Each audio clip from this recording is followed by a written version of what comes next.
Come on, you can't tell me that, bro.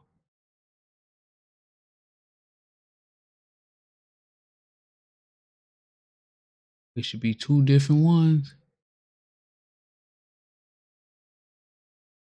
Okay.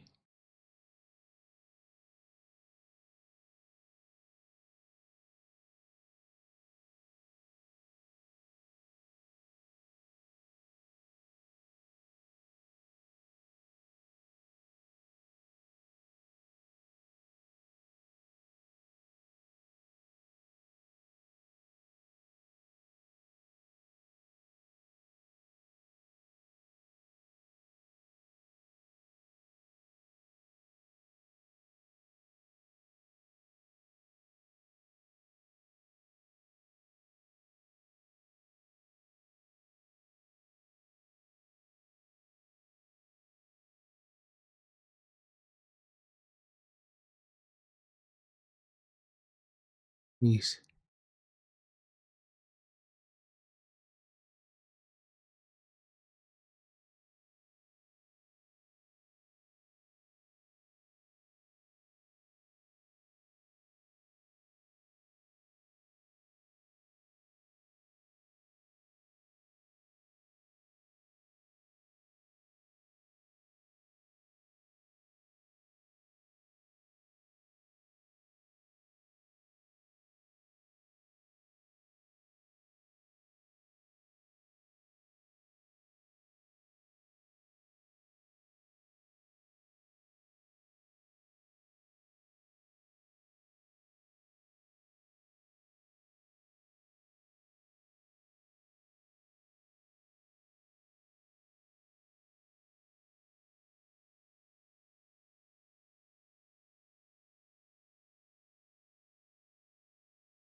Okay, okay.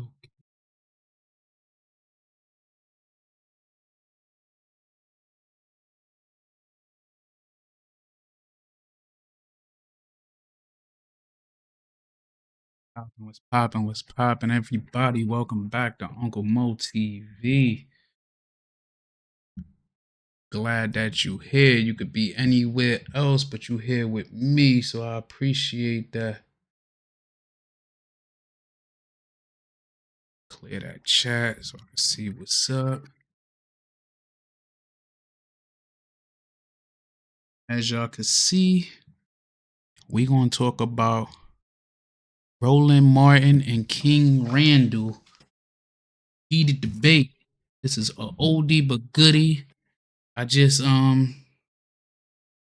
seen this, caught my attention. I was doing a video about Umar Johnson's school, and I came across this because I wanted to show how Umar Johnson, which that video is coming out soon, how King Randall's everything that Umar Johnson wish he could be if he actually gave a care about the children, as he say. I don't know if my audio was good. Drop a 1 in the comments to let me know if y'all can hear me loud and clear. And if y'all ready to start this thing.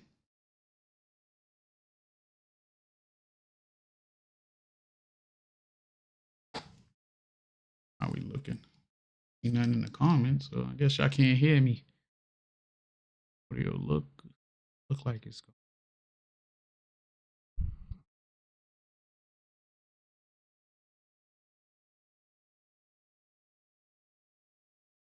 See. So since y'all ain't helping me out here.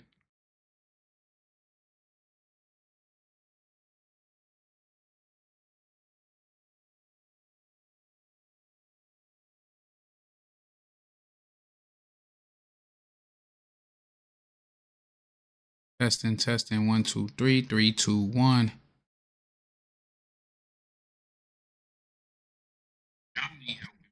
All right, yeah, I can hear.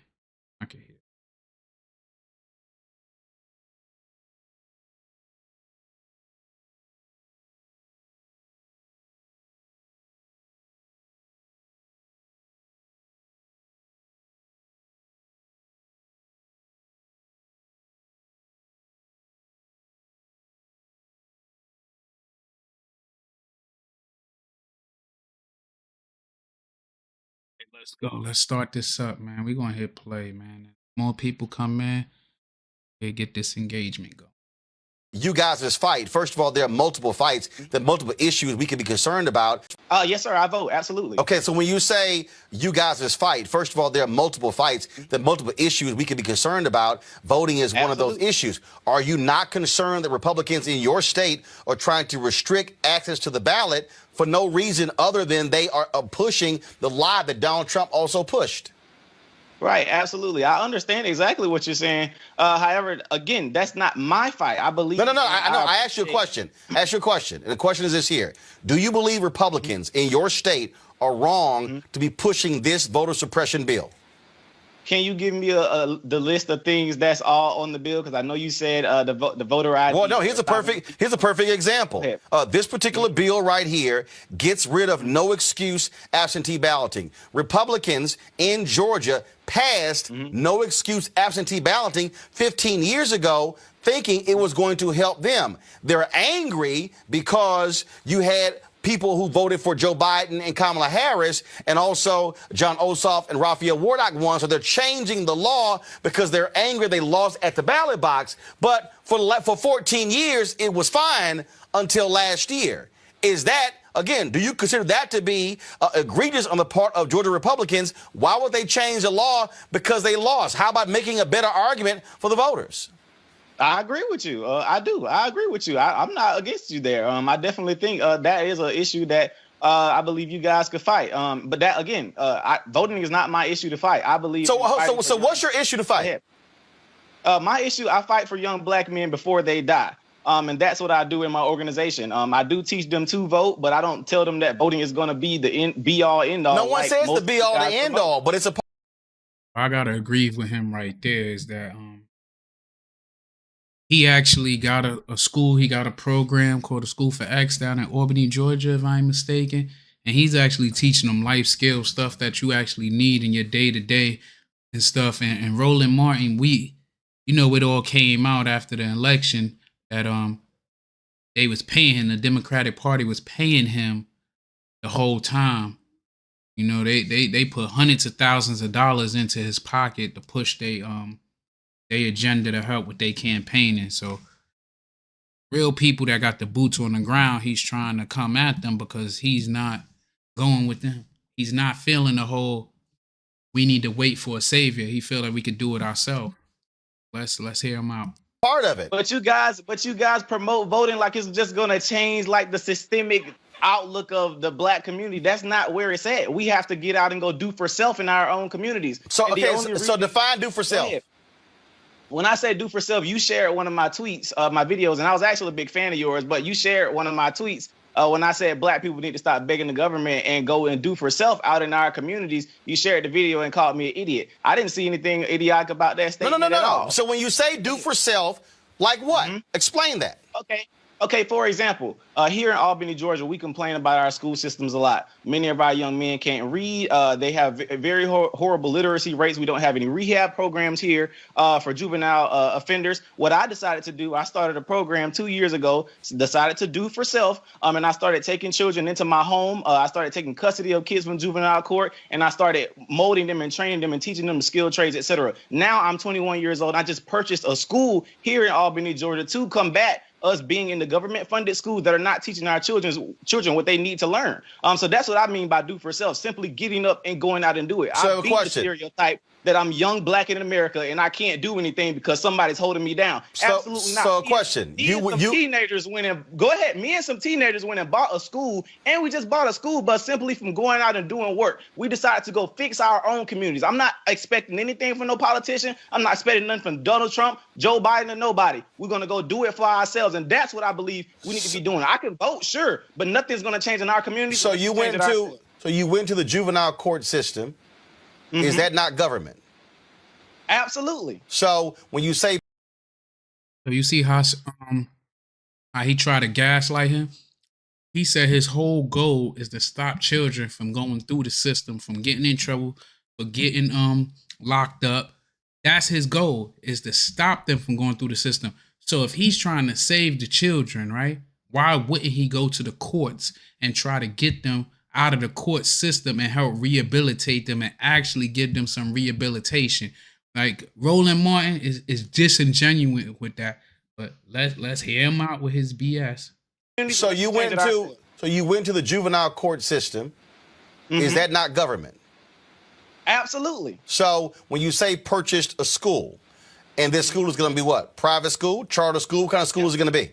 No, it will be independently owned. This will not be funded by the government. No, that's why I asked you. So it's going to be a private school?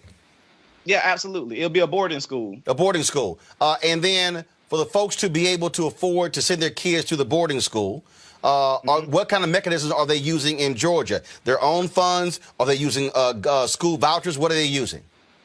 I can't hear you. Say that again for me. I said, what mechanism are they using to send their kids there to pay for the school? Their own money, or are they utilizing vouchers from the Georgia government? Absolutely. So for our school, we're financed completely by donors. We have many donors that have given yearly endowments to our school that will be able to pay for these students to come to our school for free. Many people believe in our mission, and we're making sure that young black men, where we live, where we don't have any rehab programs for juvenile offenders to even get out of jail and stay out of jail, we have people that believe in our mission that are trying to send children to the X for Boys for free. We have many people that are trying to send kids to this boarding school to be able to take care of themselves. That's what I mean by doing for self. We got to simply get up and do it. So you don't believe that government policymakers play any role whatsoever in being able to impact the lives of black boys and others in Georgia? If we take them out of that government system, we don't have to worry about that. I keep saying, how is that? So hold on. So here's the question. Hold up. Here's the question. How do you remove someone out of a government system when we all live in government systems? Yes, sir. I vote. Absolutely. Okay. So when you say You see how he's trying to be disingenuous with the young man. Like, we know, I think at a minimum, when he was getting paid by the Democratic Party, it was at least what I think they said like 400,000 or something like that they gave him to let them do the interviews and go through. He got fired from TV1, or was it TV1? Whatever. Because TV1 I think is his joint that he had now. But he got fired the last time because he was giving the debate questions ahead of time to Hillary. Right.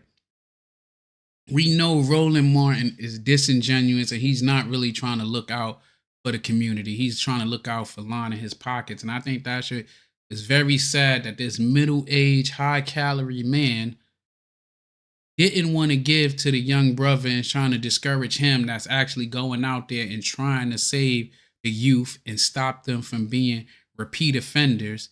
He's too busy trying to break them down. And I understand what he's trying to say. He's trying to say, hey, of course we live in a government system. We're in America, but we can help all the stuff that's in our control. Let's control it. And we can save our kids. We can save our children. We don't have to wait for somebody to come save us when we can do it ourselves. And he's 21 years old. He's at this time, I think he's like 24, 25 now, but he was a child at the time, a young adult at the time, who went and purchased a school, purchased land, purchased a school bus. And then you got people like Roland Martin with all these degrees. You got people like Umar Johnson with all these degrees that have been robbing the community for millions of dollars.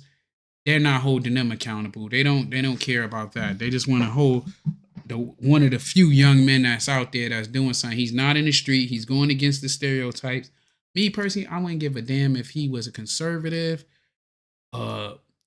whatever. I respect that he's actually putting in work to try to help and make a change. We're going to go to the next video. Let me cue that up. That off a second, just so that we don't get the wrong thing don't pop up on the screen while we go into the next one. So when we talk about, do you believe in the power of... I'm voting for Kamala Harris for president. Now that I have your attention, that same energy you got for somebody who's voting for Donald Trump, you can go put it in your local community. You don't know your city councilman. You don't even know what ward or district you stay in. I'm voting for Kamala Harris. Main joint that got me on it. He came at him. Now this is what made me wanna actually talk about him, because that's when you realize these old fake coons, they sit there and the old system that want to keep us oppressed, but they act like they helping us. How this young man does his thing and comes up with solutions while they just want to talk about problems all day and make us scared. And if we ain't how can I put it? They want us so scared about like the Republicans and this and that. I don't care for none of them. I don't have no political ties. Let's hear him. Y'all, so I was on Instagram a little bit earlier and I came across this video. And then I watched this video and I said, I know I am not seeing what I'm seeing. So I need you to play the video I saw on Instagram. I need you to, y'all don't have the video? I sent you the link to, okay, all right, let me play the video myself. Because y'all, I saw this video, woo, when I say I was hot, when I saw it, I said, I can't believe what I'm seeing. This nonsense that I'm seeing from this person right here. Posting on all this extra energy he got for this young man, but he never take it to go to Planet Fitness. You notice that? His fat ass never go to Planet Fitness or some type of gym or go do 10,000 steps, but he could argue with a goddamn 22-year-old, 23-year-old. Instagram. And I'm like, I know that is not who I think it is posting what he just posted. And then I looked at it and I said, oh, that is him. I can't believe he posted that video. So let me go ahead and show y'all this because I want y'all going to trip. Y'all going to trip. Watch this video. is closing here in the city of Albany, and that leaves us with a little over 500 students that were here on this campus, and 19% of those students are labeled as homeless. We have a little over 250 jobs that'll be leaving the city of Albany. And while this is not the city of Albany government's fault, this is a time for our local and state leadership to step up, because we'd be stupid to act powerless in this situation. Because while this school is still here, while this building is still here, while this campus is still here, what could this become? Could this become a Southwest Georgia regional hub for trade skills training? Could this become something major that the city brings on to start training workforce? Because if we're training workforce, then we can invite industry to come here. But if we don't have any workforce for industry, they'll never come. But if Doherty County school system could train workforce in adults, why can't the city of Albany do the same thing? So my question to leadership is, are we going to allow this opportunity now to pass us by, or are we going to lead? Are our leaders going to lead? And if they don't want to lead, they need to step aside and let somebody else do it. Oh, he said that if our leaders are not going to lead, they should step aside and let somebody else do it. That's interesting. Now, when I saw it, I remember when he came on this show after he was going at me on Twitter when he was supporting the Republicans in Georgia voter suppression bill, and he was talking shit with another black conservative. Then they say, well, he ain't gonna never put us on the show, and I invited his ass on the show. Then he tried to change his tone when he came on the show. Roll it. Joining us right now is King Randall, one founder of the X for Boys organization based out of Georgia. So, King, explain why in the world you're conservative, correct?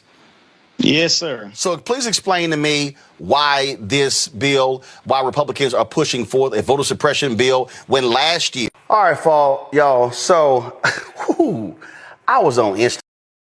You know, it's crazy to see this old high-calorie man rooting for this young boy to fail when, as I go through the comments on this video, and somebody asked a real question, what has Roland Martin done for any young kids? Absolutely nothing.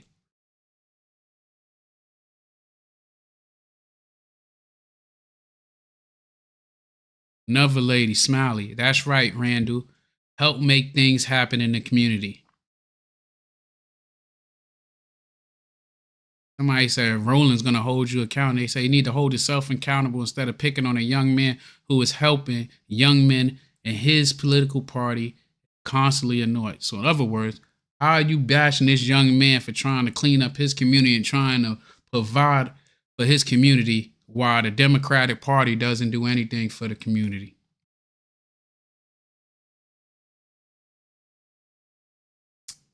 One guy says it best.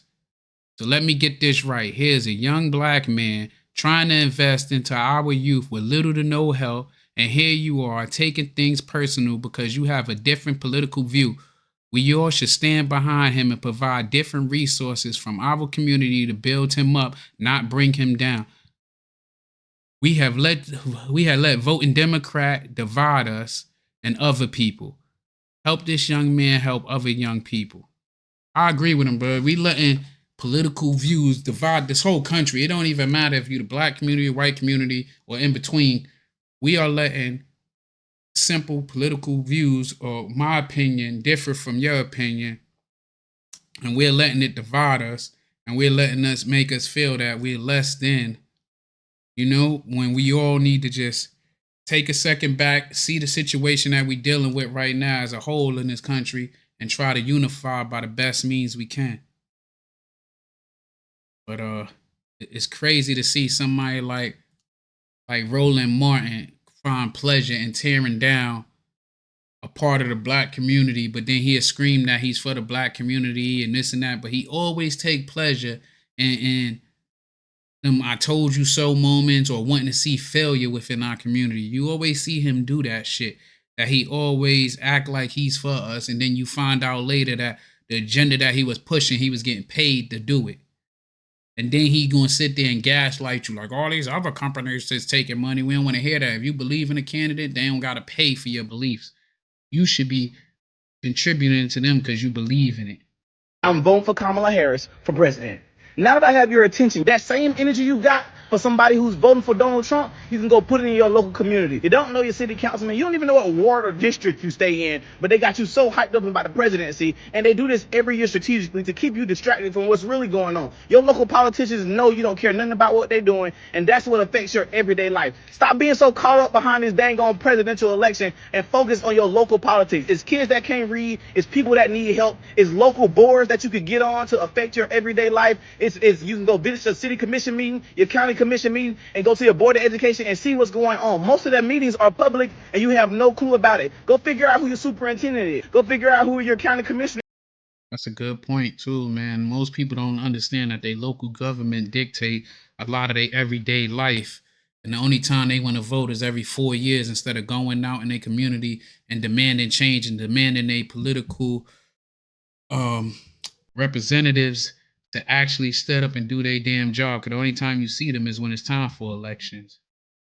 Or your county chairman. Go figure all that out before you worried about this friending your friends and letting go of your family members because of the dang on presidential election. Focus on self. Do for self. Do for your own community and stop waiting on the president to do something for you that you could do for yourself.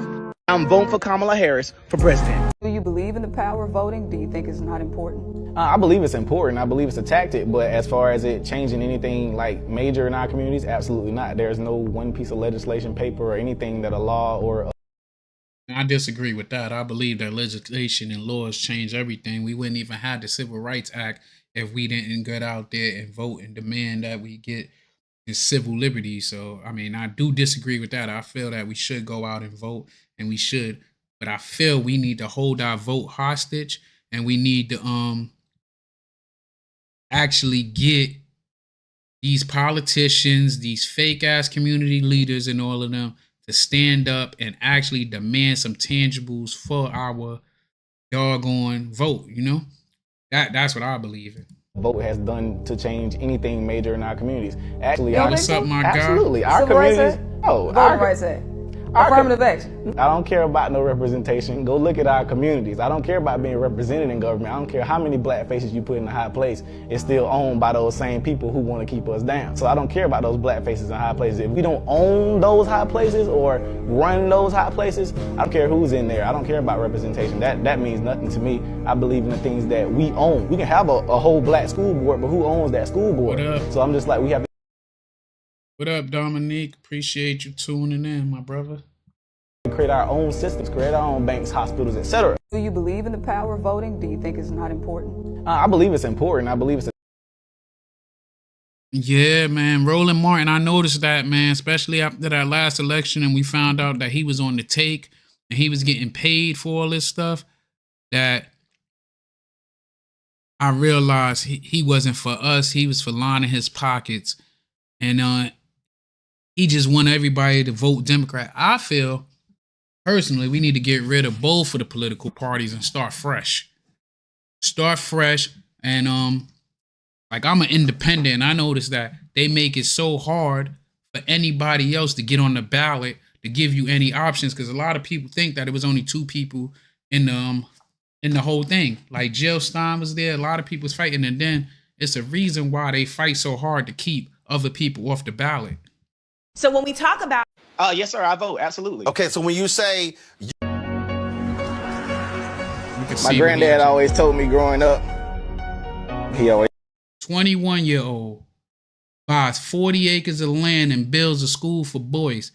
Umar Johnson literally collected millions of dollars and ain't produced nothing but them abandoned fucking buildings. It's not even a school, and this dude is out there actually doing the work, and he did it at 21, and this dude is 50-something and ain't do nothing. said on some dirt. And so I know a lot of people are always asking, you know, how are you 21 years old and you know so much, or what are you able to teach the boys? And I'm just like, well, when you have male figures in your life, they're able to teach you a lot of these things. Growing up, we've always been taught to like wallow in our defeat, and you know, I can't go do anything, you know, because something's gonna happen to it, or you know, but that's kind of what history has taught some people. But I'm just like, well, why don't you just watch what they were doing and watch their mistakes and not make those? On 40 acres of land I just purchased for my boys in the program, and I know a lot of us, especially in our community, we always heard about that 40 acres and a mule that we've been asking for. Well, I decided to go take it. Yeah, man. So that's how I even heard about King Randall, is because O'Shea Duke Jackson, I think he did a reaction saying how Umar beated him out of his airfare. He's supposed to come talk to the boys, and he beat him out of his money and beat him out of his airfare, and told him that because he went on what the hell was that? Because he put it on social media and put him out there that he stole from him, that he's not going to pay him all his money when he backed out like the day before or something. But it's just crazy how he did that young man like that instead of working with him, because that could have been an extension. He could have helped, to tell the truth, he could have helped with FDMG, but I know Umar don't like him because he accept donations from everybody. He's not just accepting donations from black people. And he is accept people helping out, volunteering from all across demographics. So, you know, he's more about unity and not division like Umar Johnson, but he went to division so that he don't gotta have accountability. Yeah, man. I remember when DL Hughley went so hard at him, at Ice Cube, for trying to get something for us. And Roland Martin, like I said, he's on the payroll. And the part that killed me with DL Hughley, like, he used to spit some like real stuff, but then you realize that he was full of it. And then when I heard that interview where he was talking about how he had a kid and he was happy when the kid passed away, I can't have respect for nobody like that, man. I can't have no respect for somebody like that when they come like that.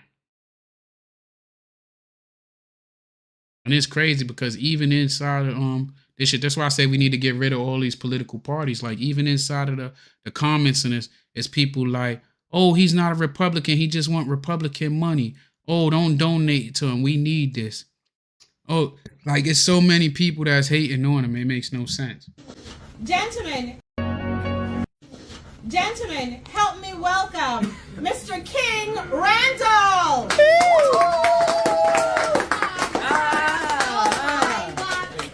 My pleasure.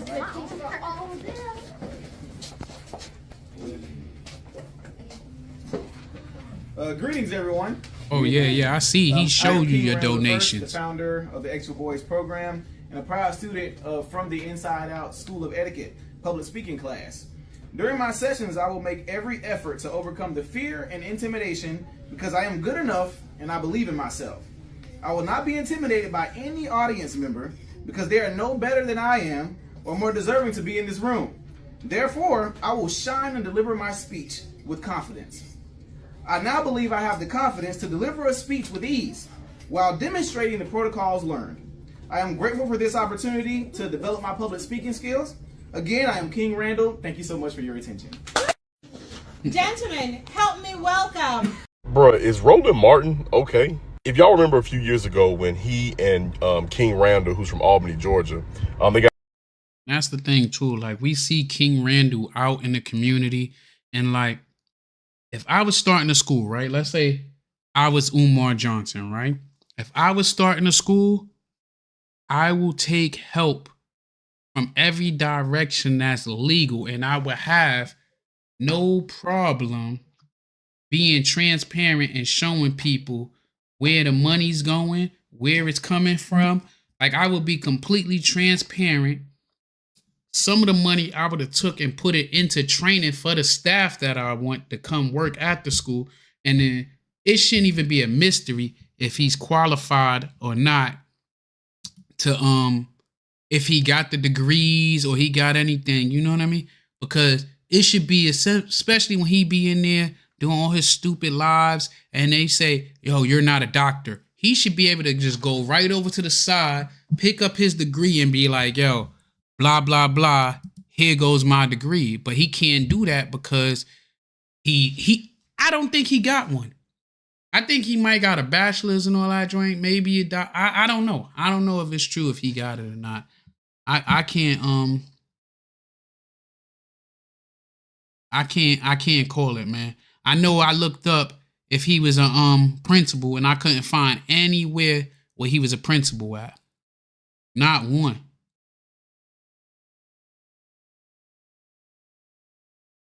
I could not find not one. Yeah, I couldn't find nowhere that said he was a principal. And I was searching like hell the other day. Should have been working, but I was searching. That's like if somebody be like, Uncle Mo, you ain't got a degree. It should be as simple. If you at home and it should be as simple as this.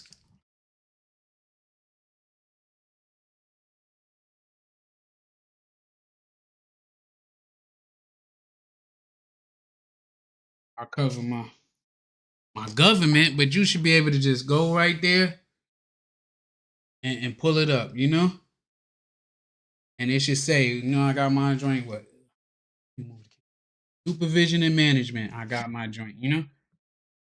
And I'm working on my organizational leadership degree, but it should be as simple as that. He's some most requested scholar, and all these people is asking for him, but it's crazy a dude that's like, shit. Yeah, half his age is doing more than he ever did for anybody. Let me get some of these chats up here. Boom, what's up? Welcome to the tribe. Yeah.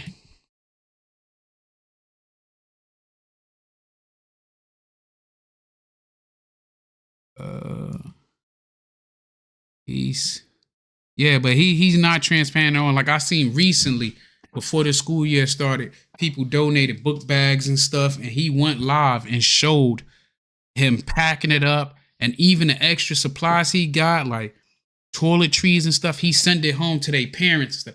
And I see him actually teaching the young women and the young boys on how to do regular life stuff, change brakes, change oil, build walls, electricity, like electrical work, like actually giving back to the community and trying to be the change that we all cry for, instead of, you know, just talking about some shit, you know? What's up, sir? I'm here in Albany. I want to remind everybody that was in Florida. It was one person who helped the military promotions because he got all up in his. Oh, that's who held up the military. Well, I will say this. I don't know about every branch, but I know in the Navy, the daggone, they said because of the government shutdown, the promotions didn't come out. The results ain't come out for the Navy because of the government shutdown. Now, how true that is, I don't know. But that's what they put out to us, because it would have came out Thanksgiving week, the latest, and it still ain't out. Let me see. Nice to get rid of something. Yeah, man. I've been meaning to go live for a long time, man. I went live the other night, but I went real late. Yeah, but I searched everywhere to see where Umar Johnson was a doggone school principal, because I don't think he ever was a school principal. I think he just talking out his ass. I don't think he was a school principal at all. And then, like you said, this right here stands out the most, Dominic. Why don't he do any giveaways? Remember he did that whole speech about he ain't gonna be able to psychologize everybody, that some people got to be put to sleep for good. I seen more of the thugs that he talk crazy about. I seen more of them give back to the community, do book bag drives, give away food than he give. And it's so crazy because all the money that he get in donations, he wouldn't even feel it if he was to like give back to the community for that. And then that would drive more people that want to come help out there. Like when I tell you, when I've been to that school, the people in the neighborhood seem nice, you know. It's in the hood, but it's like a block over from the hood, and like it's its own little entity by itself. But it ain't like how he made it seem, you know. Yeah, man. Like everybody gives back to the community, but him, man. Here we go. Let's start here. Into a discussion on this show when King Randall, he was known as a young black Republican, but he was saying he wanted to build a school for children. He wanted to become self-sufficient, and he wasn't worried about or waiting on the government to do anything for him when he can get out here and help his people himself. And Roland Martin was just telling him that he's too optimistic, he's aiming too high, and what he's doing is ridiculous, and all this other nonsense. It was nonsense then, a couple years ago, but ever since then, King Randall has opened the school. He does run programs in his hometown for young men. He coaches up his son's baseball team. He's done so much for his community. And also, just recently, due to Trump's administration, whatever they're doing with Job Corps, King Randall posted a video saying that it's not due to his state and local government of why Job Corps is shutting down, but now's the time to band together with state and local government to do something about it. So if the Job Corps isn't going to be around, let's find more programs to help our young adults or our young children. Let's band together and figure out ways to get them working, to get them more educated, whether it be education directly or in trade school. He was just saying now it's time to hunker down, band together, and really figure things out. Roland Martin saw that and said, why didn't you mention President Donald Trump by name in the video? He didn't acknowledge that young man is doing things in his neighborhood and in his community. He didn't acknowledge that he's willing to do the work. He didn't acknowledge that yet local and state governments do still exist that can make more of an impact in their community than the federal government. And if the federal government is going to make this decision, what do you want them to do? Just lay over and cry? It was, again, one of the most insane things I've ever seen. Somebody is taking, not accountability, but they're taking life by their own hands and saying that we need to band together as a community. And you just say, you didn't say Trump's name. You didn't blame Trump. That wasn't his point. I don't even know if King Randall likes Trump. I don't care. What we do know is King Randall loves his people and loves his community. I respect my elders, but I honestly don't know what Roland Martin was thinking with making that response video on his platform. I just don't know what he was thinking. Bruh, is Roland Martin's always in his emotions, bro. He's always in his emotions. That's the problem. And like, I don't care if you're a Republican, you're a Democrat, you're independent, Jewish, you Muslim, you're Christian, you're Baptist.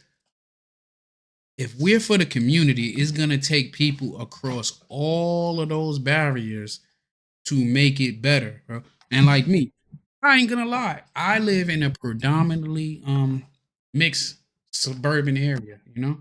I'm from the hood. I'm from the Bronx. Where I live at now, I live in I'm in the military, so I got everybody lives by me and stuff, and we all chip in, we all look out for each other. And it's crazy how like people like Roland Martin, you have millions and millions of dollars, don't do nothing, but you're gonna knock somebody that's been given they all to put back into their community and stuff. And I'm telling you, I agree with you. The Democrats only show up when they want something for us. Yeah, and I ain't gonna lie, I was pissed off when I seen old girl went to the Breakfast Club and she pulled out that hot sauce. So about she walk around with hot sauce in her pocket. I ain't never meet nobody, black or white, walking around with hot sauce in their damn pocket.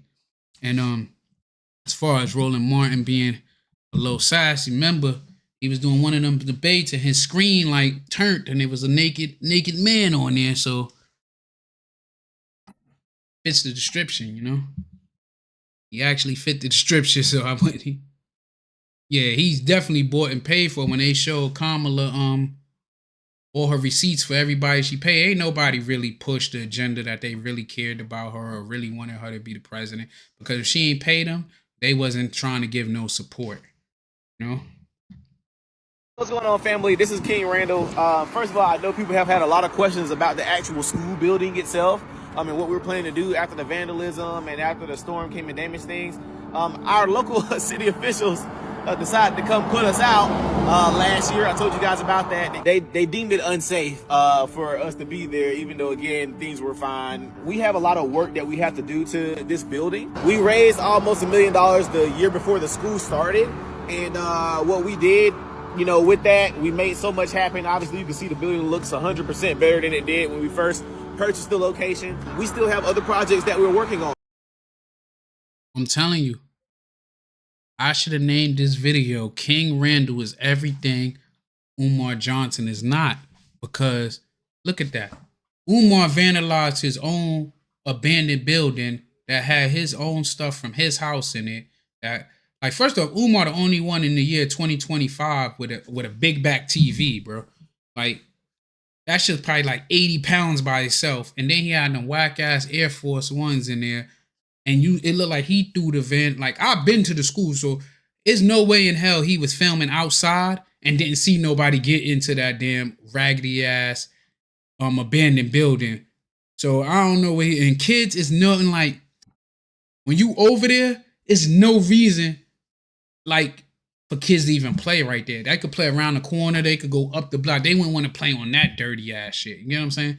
Like, so I don't believe him with that shit. But this dude's school was vandalized. He raised the money. We could clearly see he put it back into the school. Look at the grounds. The grounds are well kept. Like, and he's half the age of this dude, man. That's what's so crazy. He's half the age and twice the man here.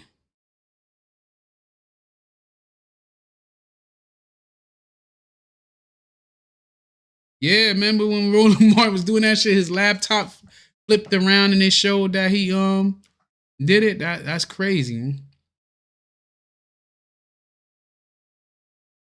Umar called the cops on them kids. I'm telling you, I would say they his kids, but he don't care about his kids. This is still a priority of ours. Our students are first priority. So we still have our office building location that we work out of. We're doing our book club and our after school program.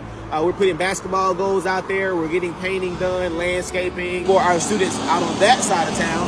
But we're also still trying to expand to our south side of town where our 40 acres is and put a recreation center there. But we're also still worried about this location too. We're not losing it. We're not letting it go. This is still our building. This is still something that we're going to work on and something that we're going to use to make sure our students progress in the future. But thanks so much for all your support always. I just want to give you an update that you deserve, of course, to see where your dollars are.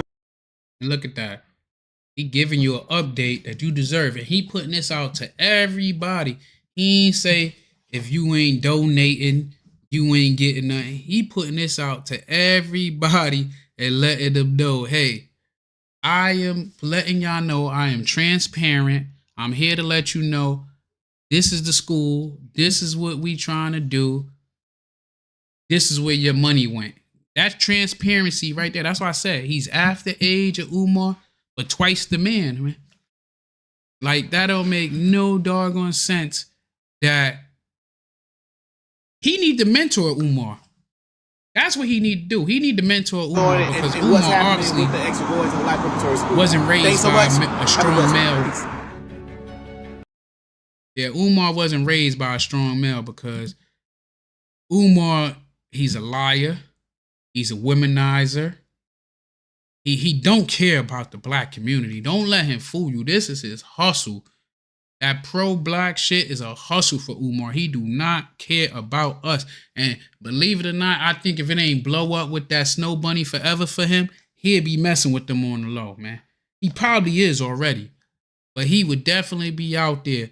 That's why if you notice, he be changing his tune with a lot of stuff. Talk about, do they identify as black most of the time? Or like, he be moving the goalposts all around. But he don't got no standards, man.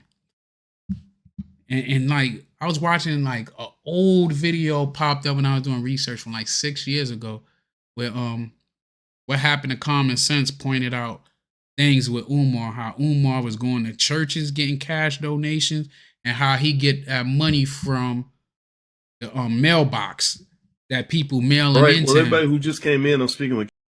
Oh man.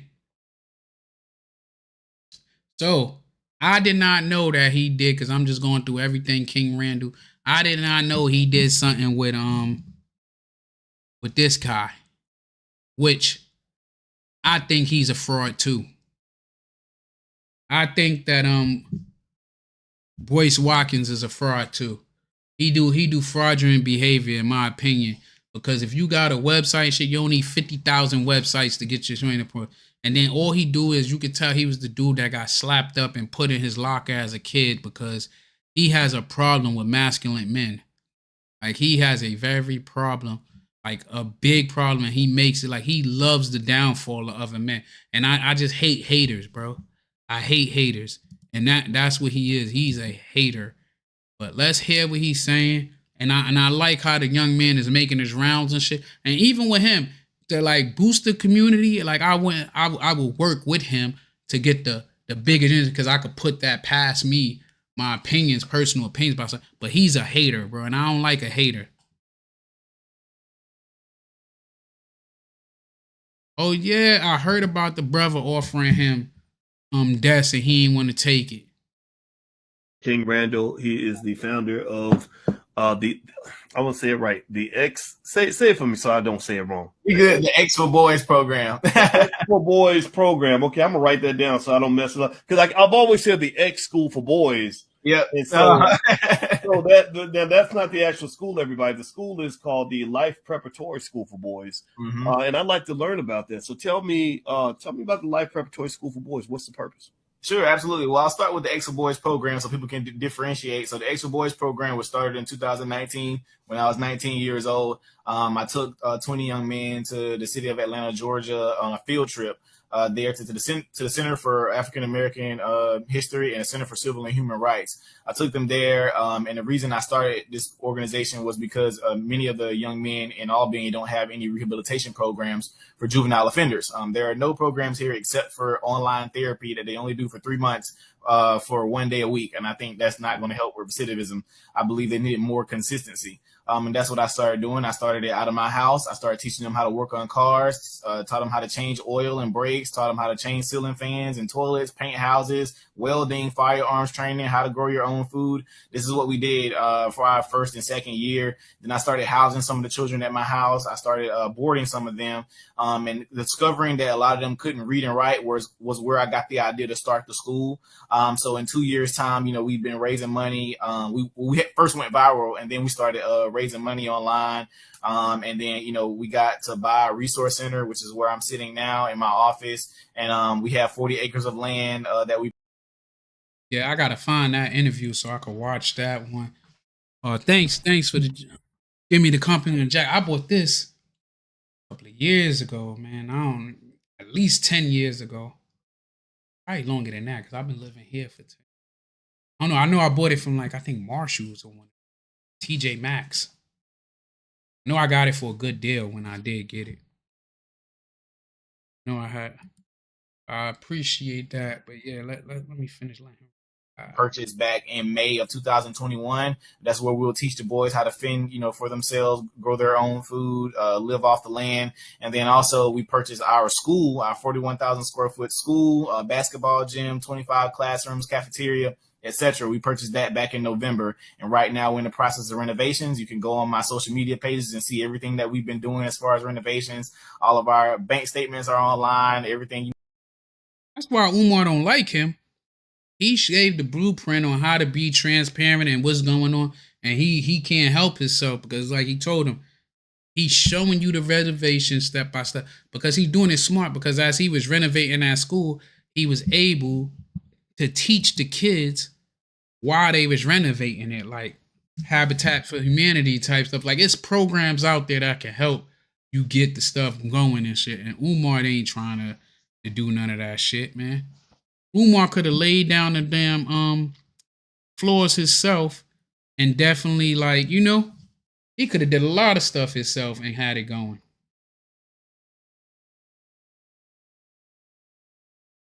Uh-oh, my chat box look like you wild. I might have to knock his ass out.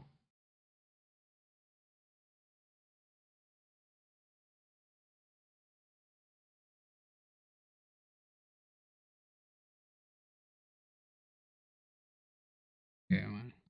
Look, I got a little my streamer bot is on to help me moderate, but this motherfucker is talking crazy. He done did 80 damn, he done spam the chat his damn self.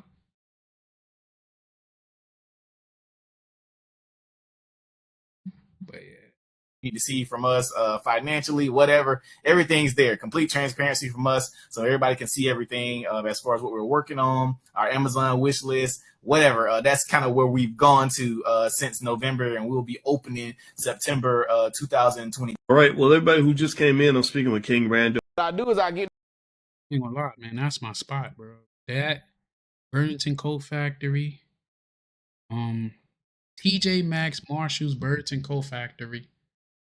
I like to go in neighborhoods that's out the way, that's down there in the middle of nowhere, because they're gonna have stuff that's still sitting there that nobody don't know. I remember I bought a $600 jacket for Marshall's when I was stationed in Jersey for $25.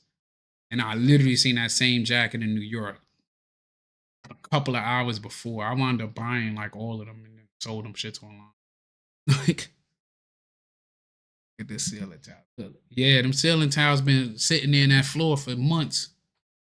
The screws, I screwed in here because y'all gonna do this, so pay attention. Y'all gonna screw it in right here. You're gonna screw the bottom in. If you go buy a door somewhere else, you may have to cut it, you may have to saw it, whatever, because every door ain't the same width. You see this right here? Some doors are wider, some doors are taller, some doors are shorter. So before you even go buy a door, you wanna go measure it so that way you ain't gotta do all that extra work. Somebody come hold the door up.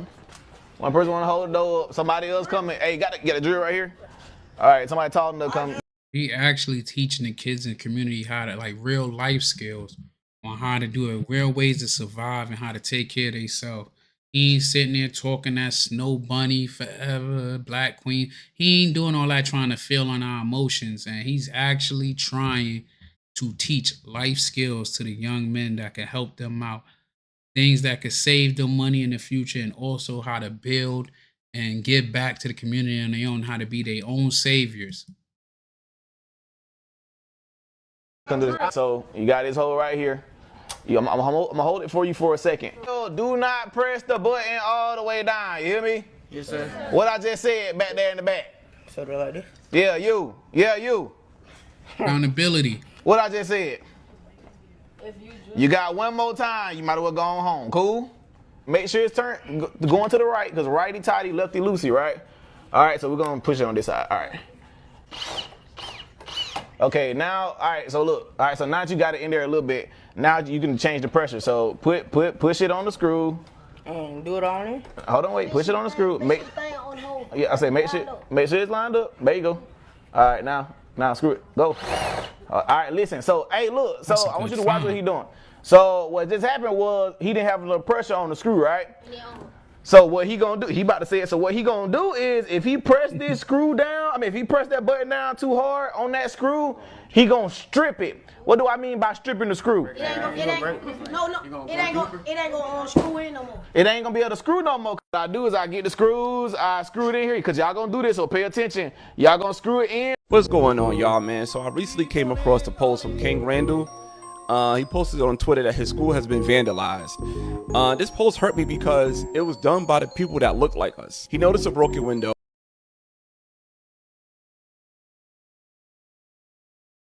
That he is complaining about has been stopped by the Trump Department of Justice. Now, here's what I don't understand. Matter of fact, let me go ahead and play this again. Because, see, I love it when somebody calls out leaders, but they don't really call out the specific leaders who they talking about. So let me just go ahead and play it again, what he had to say, because he was just so incensed that this program was being cut because it was vital to providing jobs for young people. Listen again. Let's do it. Turn the Job Corps is closing here in the city of Albany, and that leaves us with a little over 500 students that were here on this campus, and 19% of those students are labeled as homeless. We have a little over 250 jobs that'll be leaving the city of Albany. And while this is not the city of Albany government's fault, this is a time for our local and state leadership to step up, because we'd be stupid. Hold up. He said it's not the city of Albany's fault, and we will be stupid not to step up and lead. Listen. It's fault. This is a time for our local and state leadership to step up, because we'd be stupid to act powerless in this situation. Because while this school is still here, while this building is still here, while this campus is still here, what could this become? Could this become a Southwest Georgia regional hub for trade skills training? Could this become something major that the city brings on to start training workforce? Because if we're training workforce, then we can invite industry to come here. But if we don't have any workforce for industry, they'll never come. But if Doherty County School System could train workforce in adults, why can't the city of Albany do the same thing? So my question to leadership is, are we going to allow this opportunity now to pass us by, or are we going to lead? Are our leaders going to lead? And if they don't want to lead, they need to step aside and let somebody else do it. Turn the Job Corps is closing here in the city of Albany, and that leaves us with a little over 500 students that were here on this campus. And Here we are. He's complaining about losing the jobs. Okay, that's interesting. And then he says, this ain't city and state leaders' fault, which means that it's somebody else's fault. So, King Randall, whose fault is it? Whose fault is it? Who's over that particular program? Who controlled the funding? Who made the decision to shut that particular program down? I would like to know that. So I remember seeing a particular photo on social media. And I remember, and I knew, I said, wait a minute. I remember seeing somebody, that he is complaining about has been stopped by the Trump Department of Justice. Now, here's what I don't understand. Matter of fact, let me go ahead and play this again. Because, see, I love it when somebody calls out leaders, but they don't really call out the specific leaders who they talking about. So let me just go ahead and play it again, what he had to say, because he was just so incensed that this program was being cut because it was vital to providing jobs for young people. Listen again. Let's do it. Center Job Corps is closing here in the city of Albany, and that leaves us with a little over 500 students that were here on this campus, and 19% of those students are labeled as homeless. We have a little over 250 jobs that'll be leaving the city of Albany. And while this is not the city of Albany government's fault. The part that killed me, right, is Roland Martin is saying all this stuff. Like, he is so caught up with Trump and everybody else that he just, no matter what, like, you attacking, compared to him, his own children, or somebody that's old enough to be your child, because you are so fed up with Trump. But you ain't get out there. You made enough money that you could have went and got with all the rest of your little bourgeois elites, and y'all could have purchased one of these they're about to, what, there's nothing there. They could have purchased these spots and build upon them and made something out of them. They could have made studios, they could have made schools, they could have made training, so they could have took over the Job Corps shit and privatized it. They was throwing around hundreds of millions of dollars during the campaign trail. They could have took that money and gave it to the community and invest right back into the community if they cared about the community so much. But yet he want to argue with a 24-year-old instead of helping get back to him. You know, they too busy trying to argue instead of that. Yeah, like they talking all that wait for the government when you could get out there and do it yourself. We have to get out and go do for self in our own communities. So, okay, so define do for self. When I say do for self, you shared one of my tweets, my videos, and I was actually a big fan of yours, but you shared one of my tweets when I said black people need to stop begging the government and go and do for self out in our communities. You shared the video and called me an idiot. I didn't see anything idiotic about that statement at all. So when you say do for self, like what? Explain that.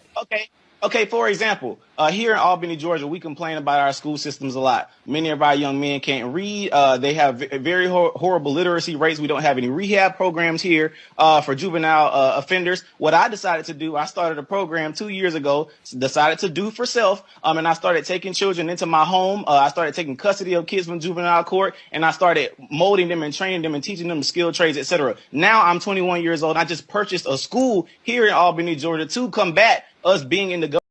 And I ain't gonna lie, we need more people like that, because Lord knows, like,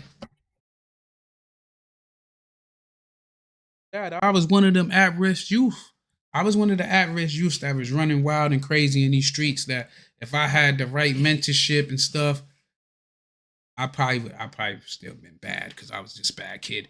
But I could have had the opportunities, because even with that, I had opportunities that showed me, that made me want to go to the military and want to do better and stuff. And that's why I do volunteer work, and I help out in my community, and I try to get back to try to, somewhat, stop people from going through the same things that I put myself through by not listening and not behaving.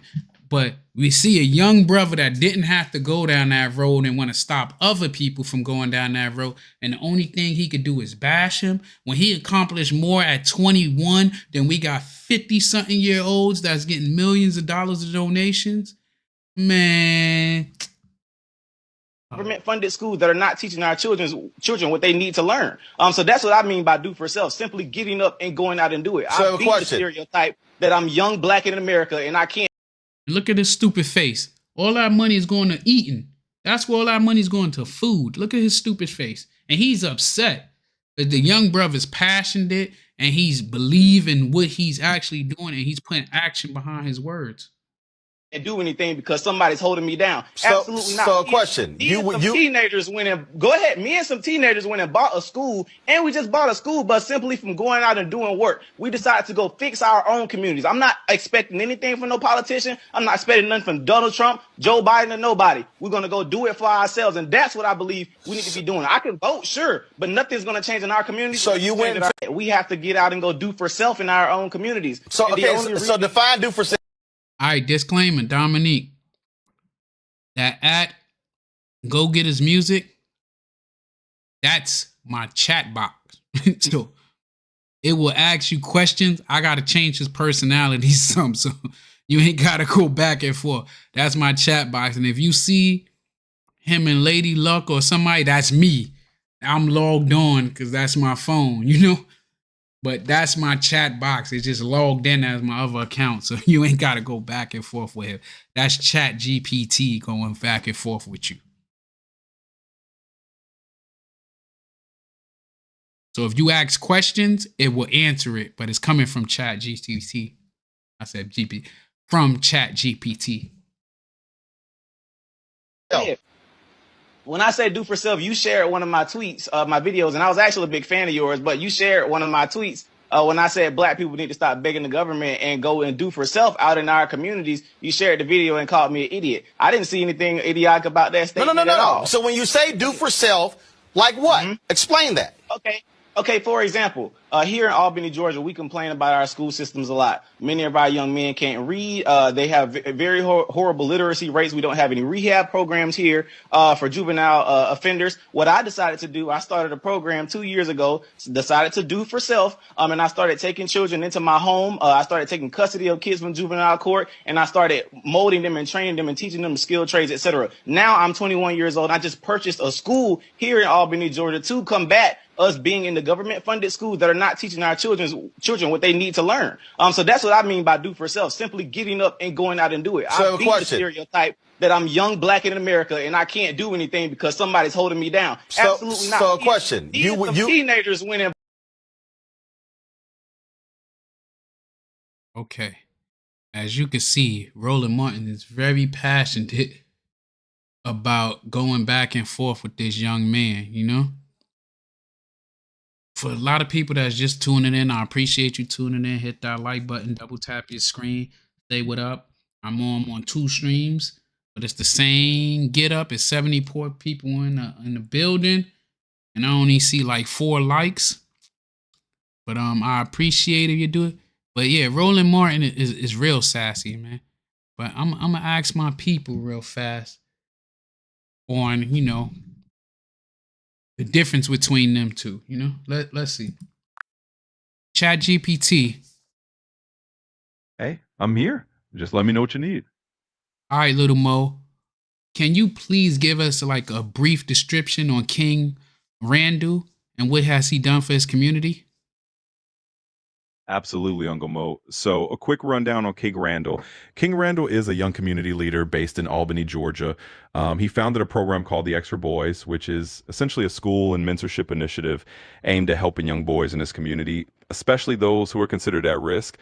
What he's really done is create a space where these kids can learn life skills, things like automotive repair, basic literacy, and even just general self-discipline and leadership. He's all about empowering these young men to break out of cycles of poverty and instability. So in a nutshell, King Randall's really made a name for himself by rolling up his sleeves and directly creating opportunities for kids in his community. I appreciate that. What has Roland Martin done for the community?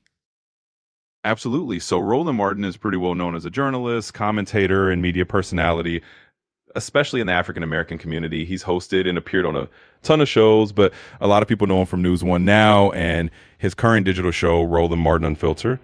What he's really done for the community is provide a platform where issues that matter to Black audiences are front and center. He tackles political topics, social justice issues, and current events that might not get as much coverage in mainstream media. He's also known for advocating for voter education and empowerment, and he's been a big voice in encouraging people to stay informed, interactive in civic life. In other words, he's used his media presence to uplift, educate, and spark conversation that helps the community stay engaged and informed. So, Little Mo, long story short, Roland Martin is just a commentator, and King Randall is actually doing the day-to-day work to help his community. Yeah, you could sum it up that way. Basically, Roland Martin is the media guy, the commentator who's shining a light on the issues and sparking the discussions, while King Randall is definitely more of the hand-on community leader, actually out there doing the daily work with the kids in his school and program. So both have their role, but yeah, King Randall's more on the ground doing the day-to-day. I got another question. What is the issue between King Randall and Umar Johnson? Sure thing, Uncle Mo. So the issue between King Randall and Dr. Umar Johnson kind of comes down to a difference in philosophy and a little bit of public disagreement. Basically, both of them have a focus on educating and uplifting Black youth, but they have different approaches and they've had a few public disagreements. Dr. Umar Johnson is known for his very specific views on Pan-Africanism and building his own school, the Frederick Douglass Marcus Garvey Academy. And sometimes he's questioned or critiqued other people in the community who are doing similar work, just maybe in a different way. King Randall is a lot younger, and he started his school in a more grassroots way. And at times, Dr. Umar has kind of critiqued him or questioned how he's doing things. So that's created a little bit of friction or debate between them. In short, it's kind of one of those situations where two people who both care about the community have just had a public difference of opinion. Okay, I got a question. Can you find out what school was Dr. Umar an actual principal or that he teached at?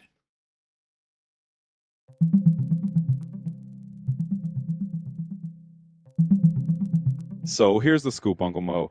Dr. Umar Johnson hasn't actually been a principal or a teacher at a specific school. Instead, his background is as a school psychologist, and he's really known for advocating on behalf of African American children, especially around issues like special education and misdiagnosis. He's done a lot of work through advocacy groups rather than being in a traditional school leadership role. So long story short, he's more of an advocate and speaker than someone who's actually run a school himself. Oh, so it sounds like he's full of shit when he say that he's a president of a school or was ever a principal of a school. Well, I'd say it's more like there's a bit of a difference between what he's envisioned and what's actually happened so far. Dr. Umar definitely calls himself the leader or the president of the school he's been trying to open, the Frederick Douglass Marcus Garvey Academy. But that school's been in the works for years and it hasn't officially opened, and he hasn't actually served as a principal in a traditional school before. So it's not necessarily that he's full of it. It's more like he's been working on building a school from the ground up, and he sees himself as the future leader of that school. But as of now, it hasn't fully materialized. So it's just important to separate what he's planning from what he's actually done so far. Okay, so long story short, Dr. Umar has never been a principal of a school. Yep, you got it. Long story short, Dr. Umar has never actually been a principal of a school. He's definitely been an advocate and he's got plans and a vision, but he hasn't actually held that principal role in any traditional school setting. Okay. Absolutely. Glad I could break it down for you. If you got any more questions or need anything else, just let me know. Will do. I'll come back to you later. Thanks. You got it. Anytime, Uncle Mo. Just give me a shout whenever you're ready. Thanks, Little Mo. You're very welcome. Talk to you later. As you can see or hear, as you heard, ChatGPT can't find nowhere that this guy was ever a damn principal. And he broke down everything that King Randall did for the community and is doing for the community. But he can't find anything that Umar did. And the only thing that Roland Martin did was just talk. That's it.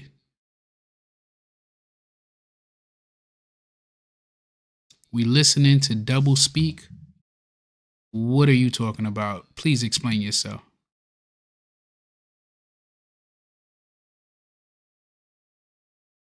What's up, Smiley? Smiley man, what's good? Yeah, that school was already built. They gave it up for whatever reasons. And Umar still has not made anything happen. And he had that school for what, about to be 7 years. What, February makes 7 years? About to be 7 years. He did absolutely nothing with that school that he had, which is ridiculous.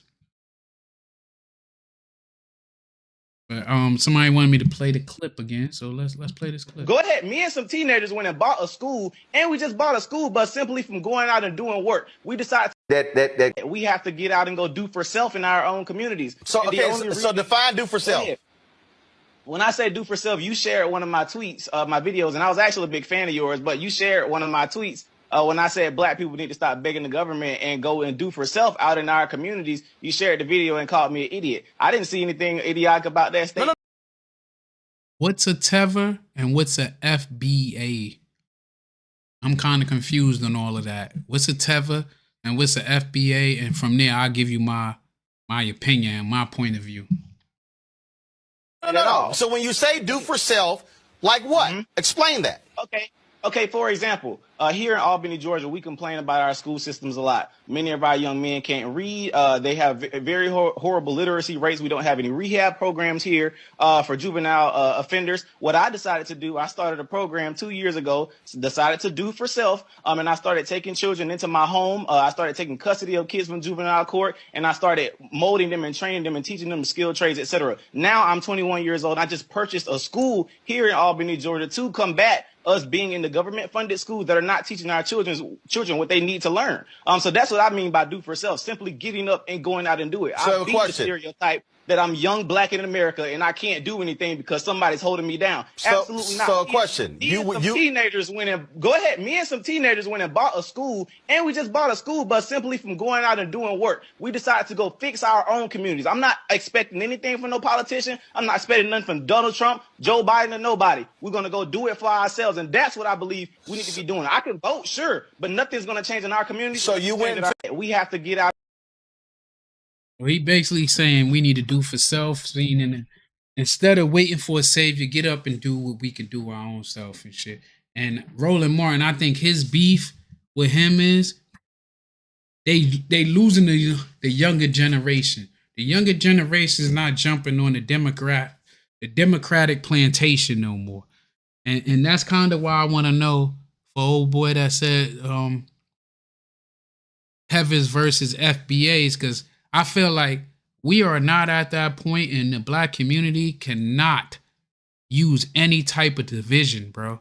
We don't need that shit. It's not going to help us. It's not going to push any betterment, because at the end of the day, whether if you're black that you can trace your roots back down to slavery, I do understand that people that's born here in American, they have a unique upbringing, because we have the pain and the trauma from that, and it's the difference of people that come from the Caribbean. But in my opinion, especially when you in this Western atmosphere, whether you in Jamaica, Trinidad, Dominican Republic, America, everybody was on that same slave ship. You just got off at different stops on the fucking boat, different stops on the bus. But everybody was on that same bus. We all came from the same place. So all this division, we don't need to subscribe to none of that shit. We need to come together and see how can we connect all those resources that we can pan together and actually make something that we all can contribute for. Because FBA, black people, Afro-American, whatever the fucking name y'all want to call this fucking decade. It was the blood of our ancestors that got all of us here today, that we are able to at least eat some of the fruit of their hard work.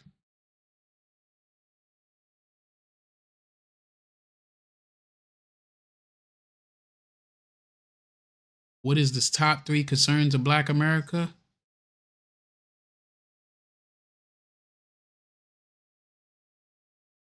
Trying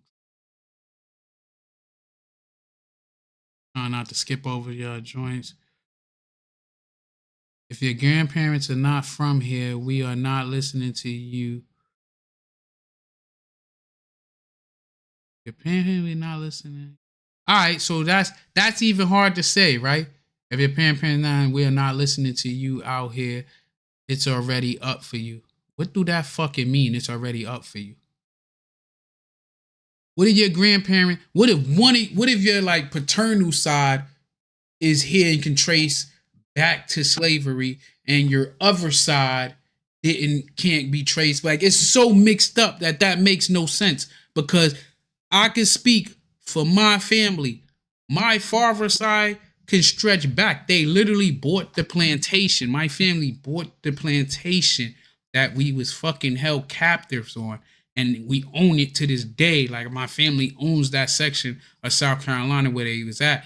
And then on my mother's side, my grandfather family can stretch all the way back to when they came over here from Africa in the slave trade. But my grandmother family, my great-great-grandmother family, was enslaved in the Caribbeans. So what do that mean? We all was fucking slaves at some, I ain't gonna say we all was, but a great bunch of us, like, we don't have the fucking power to be divided over something so fucking stupid. And I bet you the same person who pushed that shit to you, it's somebody in your family that's not direct lineage to that shit. But y'all just need something to hold on to make you feel better than what the fuck you are. But the same people that y'all live in certain areas, y'all throw trash on the floor where y'all live at, y'all piss in the hallways, y'all do all the degenerate behavior, but then want to point the finger at somebody else. Show me that y'all being a fucking FBA or whatever the fuck. I'm black. That's what I am. I'm just black.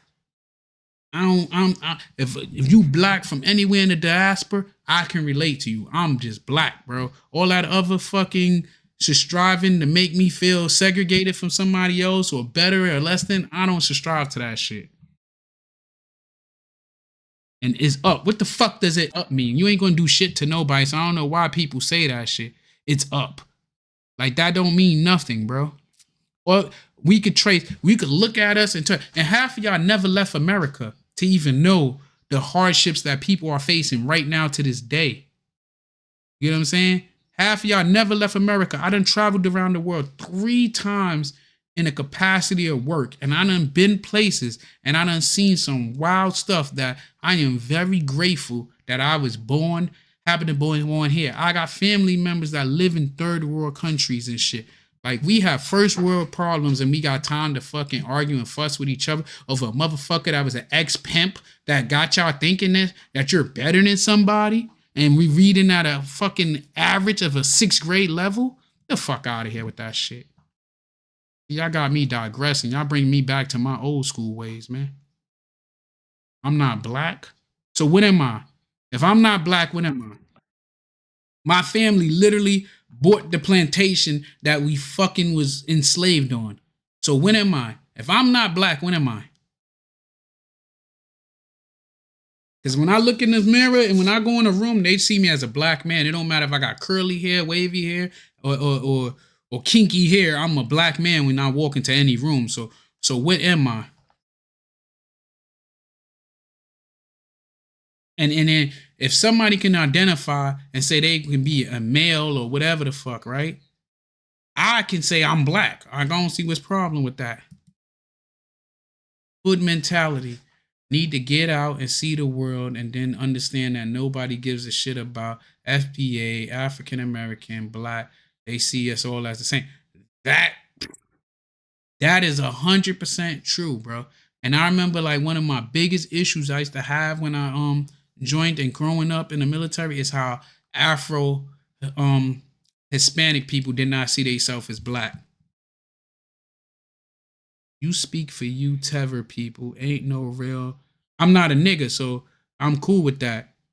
I'm not a nigga at all. I sound like I sound like a black man that's not running with some bullshit I made up 2 years ago. Like, that makes no sense. Like, y'all don't even fully understand the extent of what a tether is. I don't identify as being none of that shit. And if you knew my background and where I'm from, even though you can see it say straight from RC, I'm from the Bronx, but if you knew my background, you would appreciate that I'm on some calm shit right now, not the way I used to be. But I've never been a keyboard warrior, never been scared to hide my face, because I've always been bold and straightforward with everything I did. And I don't care if I sound like a Teva or whatever the fuck that shit is. That sound crazy. I'm a Teva, but your family can't trace themselves back to slavery. You can't take, in your family, you fucking fake ass foundational fucking whatever the fuck that is, right? Y'all don't even own, like, my Tever family went so hard that we went back and bought out the motherfuckers and bought the land that we fucking worked on, you know? But I'm cool with that. Let me see. I never dug smoke.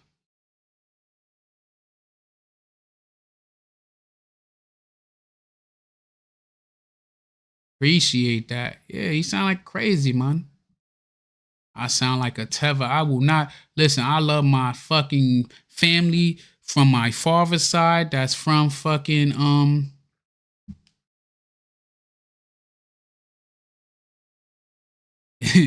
New York's a Teta cat. All right, bro. I don't know where the fuck you at. Where you at? Where you at? Since it's all that, where are you from? Talk about that. Talk about your family, because I could get disrespectful, but I'm trying to be more polite in my older age, you know? Black is just a color. What you represent. I represent my skin. I represent my people. I don't represent sitting behind a keyboard all day trolling people to tell people that this and that. All right. And y'all could clip this shit however. This is what I hate about you fake ass pro. Like, I don't subscribe to the conscience community and all you fake ass pro black motherfuckers. Motherfuckers know what I rock with and they know what I fuck with. And if y'all had eyes, you could tell from my dress code most of the time what I'm about. But all that shit y'all letting them divide y'all. Y'all supposed to be so smart and so conscious and all this bullshit. But y'all always look for division, bro. Everybody fucking hates us, but yet y'all find a way to hate each other. That makes no goddamn sense to me, bro. And I'm a dude that came from the street, that contribute to street shit at a point in time in my life. And I opened up my eyes and realized, and this fucking fake ass FDA shit is what, like 3 years old, 2 years old? Like, nobody never heard of this shit besides that shit, bro. Like, nobody heard it. Now all of a sudden, all you motherfuckers is so goddamn pro-black, but ain't do shit to fucking help the black.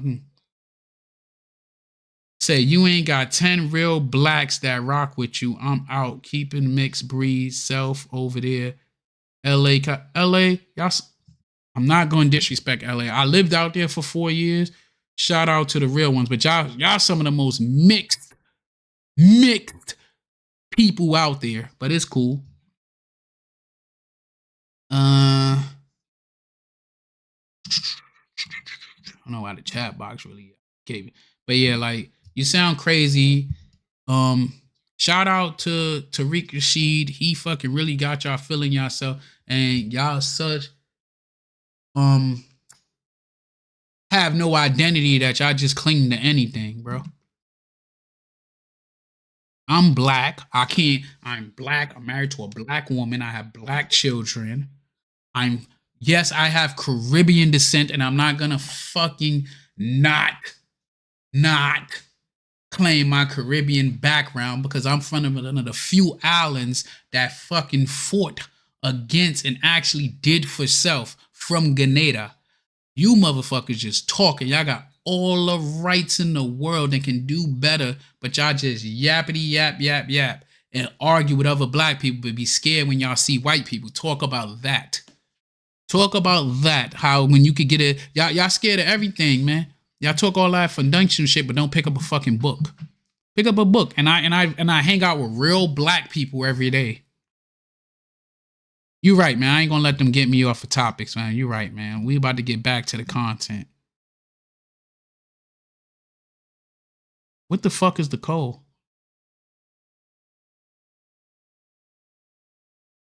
Foundational black Americans need to stand on coal. Hopefully they will. Hopefully we.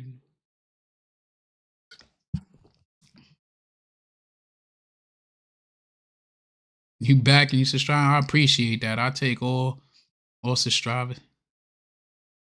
Ain't nobody taking your lunch money.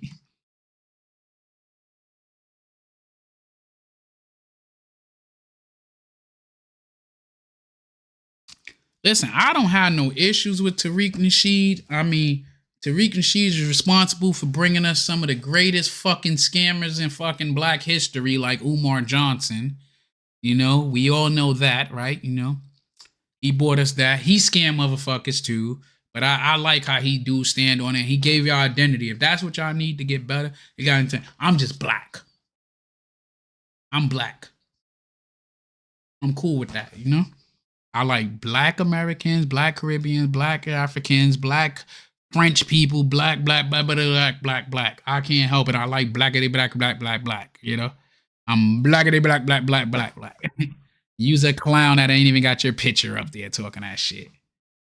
I think I'm gonna have to make a disagreement day where I go on StreamYard and I just bring people up and let them disagree, as long as they ain't showing no crazy shit that get me demonetized. But yeah, man. Hang time, thanks for subscribing. It's telling me in the chat I had it set up where it go bling bling bling, and it's set up that you. But I ain't even, I forgot to fucking put it on this one right here. But let's get back to the content. I let them get me all out of hand. I'm already up past my bedtime because I got to go to work tomorrow. But I work from home tomorrow, you know? You dig? I work off my computer. And I work for the government as a tether, as y'all say. In 2022, we opened Life Preparatory School for Boys. This school was opened with the goal and the vision to teach our young men what they should know. Teaching children how to grow food, work on cars, work on houses. So many young men have been affected by our school today. And as we've had so much success, we've also had struggles. We've had our school vandalized. We've not been able to fulfill and give the experiences that our parents and our students have been looking for. But we've also succeeded. We've saved children. We've gotten children out of homes of abuse. We've gotten children out of homes of molestation. But we want to scale. We want to take this bigger. We want to make our school massive. We want to make... He looked like one of the damn kids. You see that shit? Robson, I think you like me, bro. You still in my chat? I forgot all about you, bro.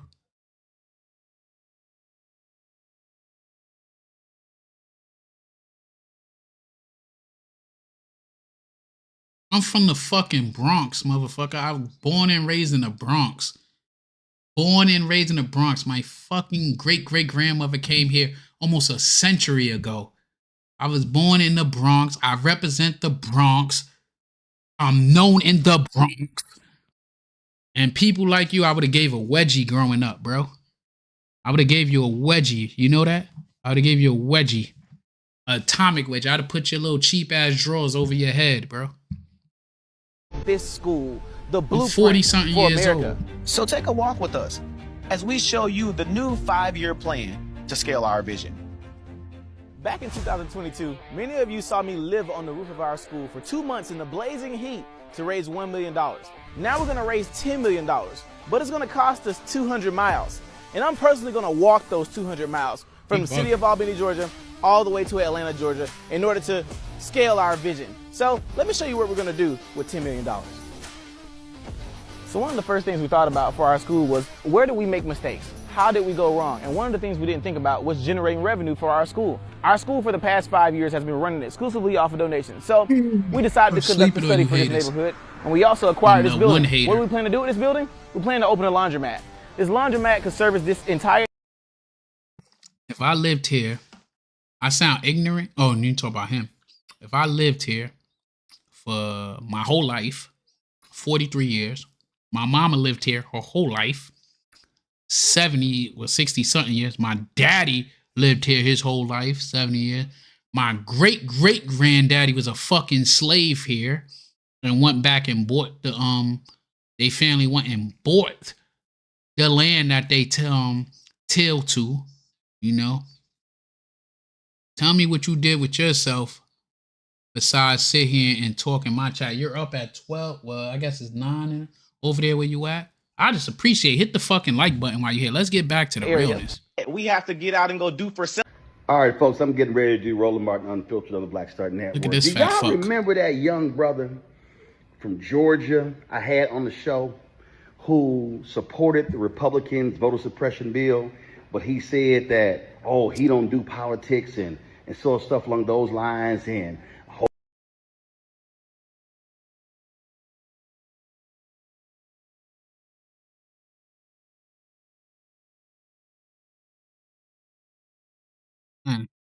Who this?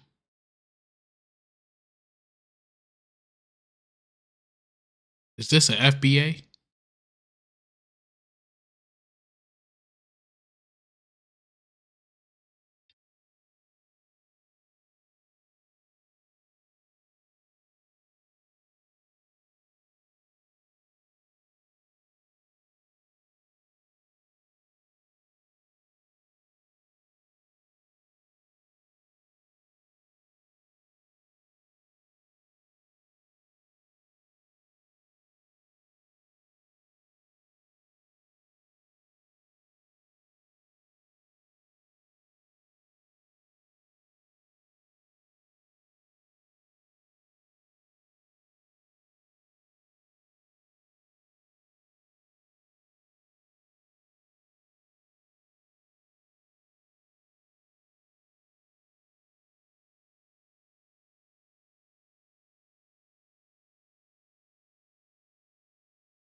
See it? Yes, sir. This is the size of the Right tire now. right here. Got it? Yes, sir. 235 is what? Can y'all hear now? Cause I did mute it, but my bad. Can y'all hear? Let me know if y'all can hear it. He's teaching the kids about auto repair. How do I know what size rim I got? It's on your tire, you understand? Yes, sir. Remember, all this information is on the vehicle usually somewhere, so you don't have to go and find it, right? So Whoa. what you're gonna do in almost every Oh, appreciate. We got a donation. Appreciate you. Shout out to Hang Time 33. I wish God doggone YouTube go back that we could see the actual names that you put up here. But shout out to that super chat. Send out $20. I appreciate you. And glad to hear.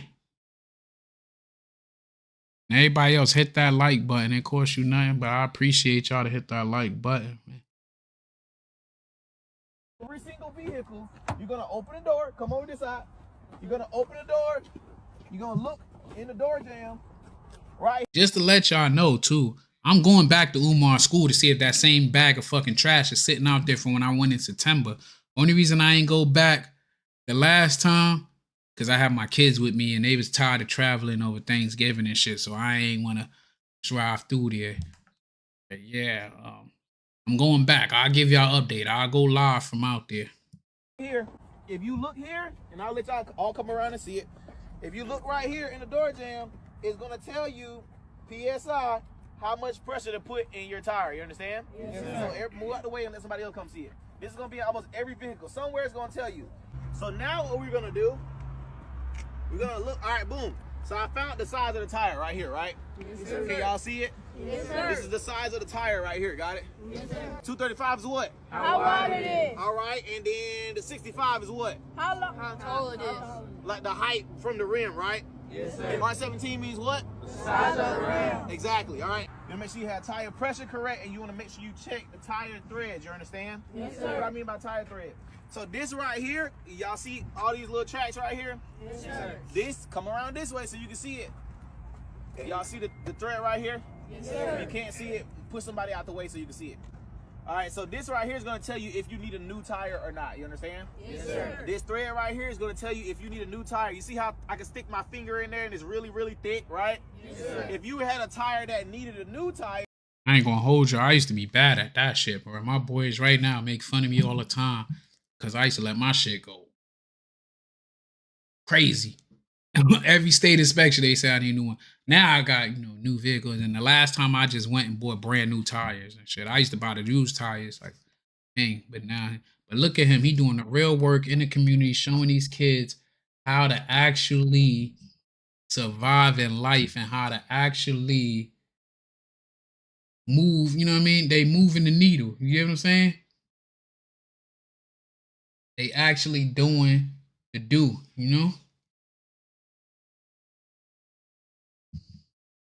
You take this freaking pad out right here. You see it? Yes, sir. See the pad? So I tell you, he's teaching them how to change brakes and shit. And that's good to learn that at a young age. I ain't learned how to change my brakes until maybe like 2 years ago. I learned how to do it before, and then I ain't really do it. I just paid for the commitment. I started actually doing it myself like 2 years ago because my other car, they went like $600 just to do brakes and road. Not even brakes and roads, just to do the brake pads on one of them. And then I started doing it. Me and my boys, we do all our work. We done changed our control arms. We got that shit on the I ain't channel. gonna lie, we need more of this. There's a lot of young boys that don't have those basic skills. Don't know how to change a tire, don't know how to put up sheetrock, don't know how to lay a brick. Don't know how to put on floors. And I know how to do some of this stuff, and I'm a woman. I need all my boys learning this stuff. All of them. And I ain't gonna lie, growing up, my uncle's a plumber and shit. He's foundational black, for all y'all that know. But he taught me how to do a lot of that stuff when I was a kid and when I was living with him in South Carolina. And we laid down floors, we did carpentry, we built sheds, we did plumbing, we did a little sheetrock, we did a little bit of everything. Every last single one needs these skills. So if you see a young boy and you put a tire on, come here, boy, let me show you this. Teach them. This weekend. They need to know these things. A lot of them don't know. A lot of them don't have fathers. They're at home with their mother, and their mother's not going to teach them this. So please, if you can, teach a young brother. You take this freaking.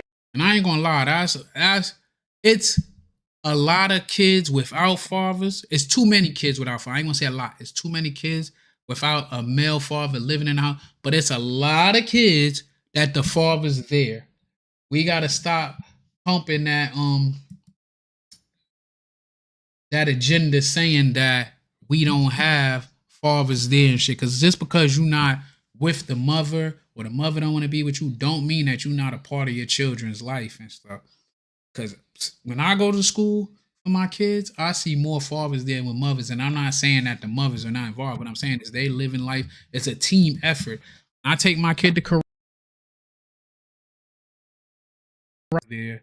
So I see as a team, and I see the grandparents out here. I see a lot of grandparents involved, So we got to stop pushing that agenda that it's only kids without an underprivileged. And like I said, I live in a mixed community. So this guy's name is King Randall, and he ran like a little experiment. He posted a post talking about how he was going to vote for Trump, and he took a look at those comments. And then he posted something saying that he was going to vote for Kamala. And then he took a look at those comments. And y'all, it might shock you, but take a look at what he found out. Make sure you like the video right here, repost, do all the things right here, but check this out. I made two separate videos before the election. One of the videos said I was going to vote for Kamala Harris. The other video said I was going to vote for Donald Trump. And I just wanted to see the mixed reactions from people and how people would react, because I do a lot of work from my hometown, do a lot of work from my community. I work with young boys. And I never said who I was voting for. But I made those two videos because I wanted to show people how they are in reality. I made the Donald Trump video and I made the Kamala Harris video. Under the Kamala Harris video, you definitely had some Trump supporters like, well, we understand that you may have a different opinion or whatever, but we still support what you do. Maybe you'll wake up one day, et cetera, you know, things like that. It wasn't nothing vile, wasn't no bad comments or nothing.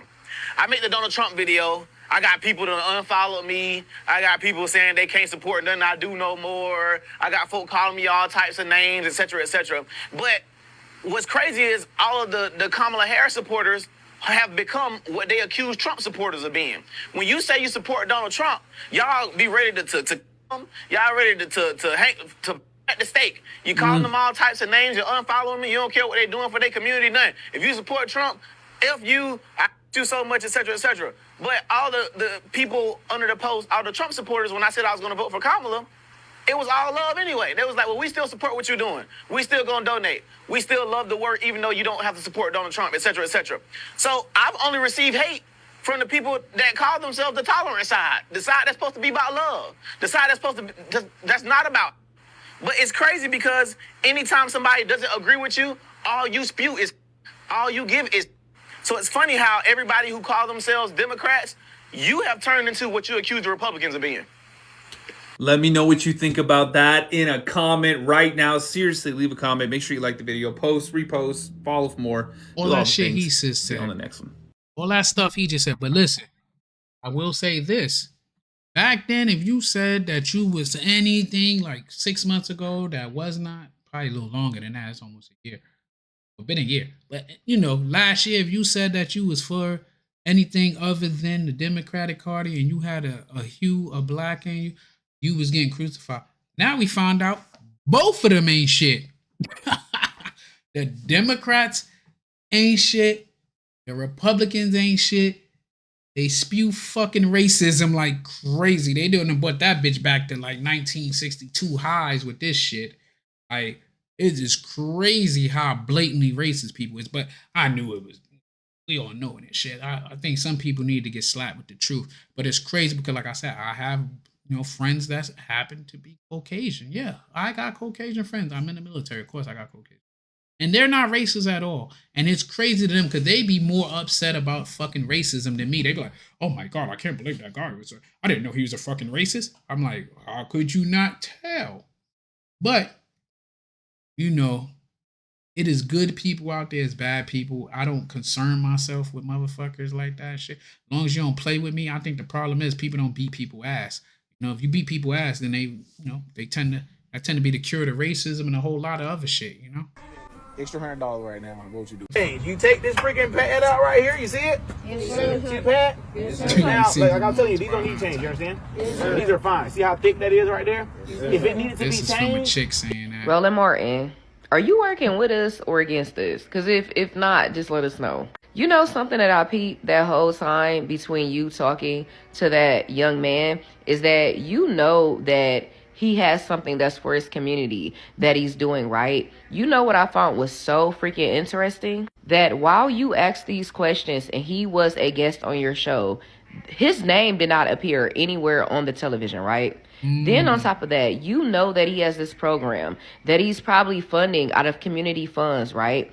But at the bottom of the screen, in the red teleprompter, all you see is ways to donate to Roland Martin, how to send Venmos to Roland Martin, how to send Cash Apps to Roland Martin. But I don't understand. Then you have to really dig on social media to even figure him out, that you couldn't even have a tag. We know who you are when you're up there because your name is there, but you couldn't have it for your guests. And the whole time, the young man then told you what he was doing and what he was trying to get done.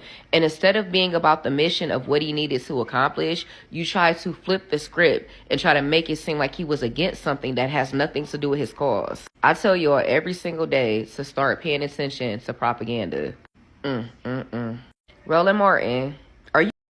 This brought up a lot of good points, man. Because the problem is they more concerned about his own feelings than his fucking looking out for the community, Let me see. Is this dude from the Power Rangers? You sound fucking stupid, user, whatever the fuck your name is. Sound goddamn dumb. Yeah, I'm from the Power Ranger. I'm the fucking shut the fuck up Ranger. What up? What up? Shout out to you. Who the fuck is this guy? Yeah, what up? What up? I'm gonna shut the fuck up, Ranger.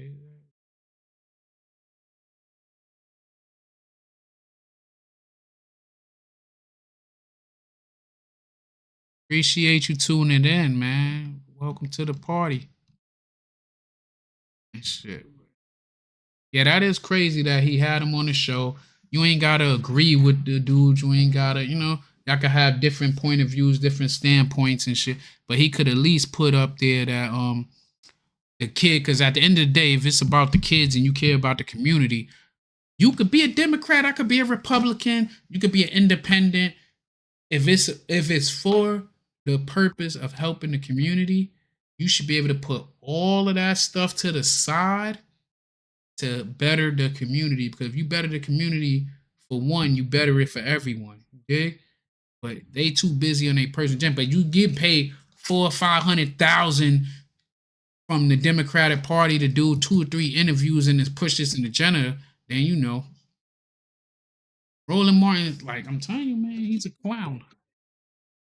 A high-calorie clown.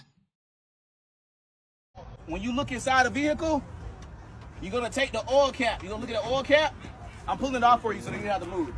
You see this oil cap right here? It's gonna tell you what kind of oil your vehicle uses. You understand? Yes, sir. See right here, it says 5W20. Got it?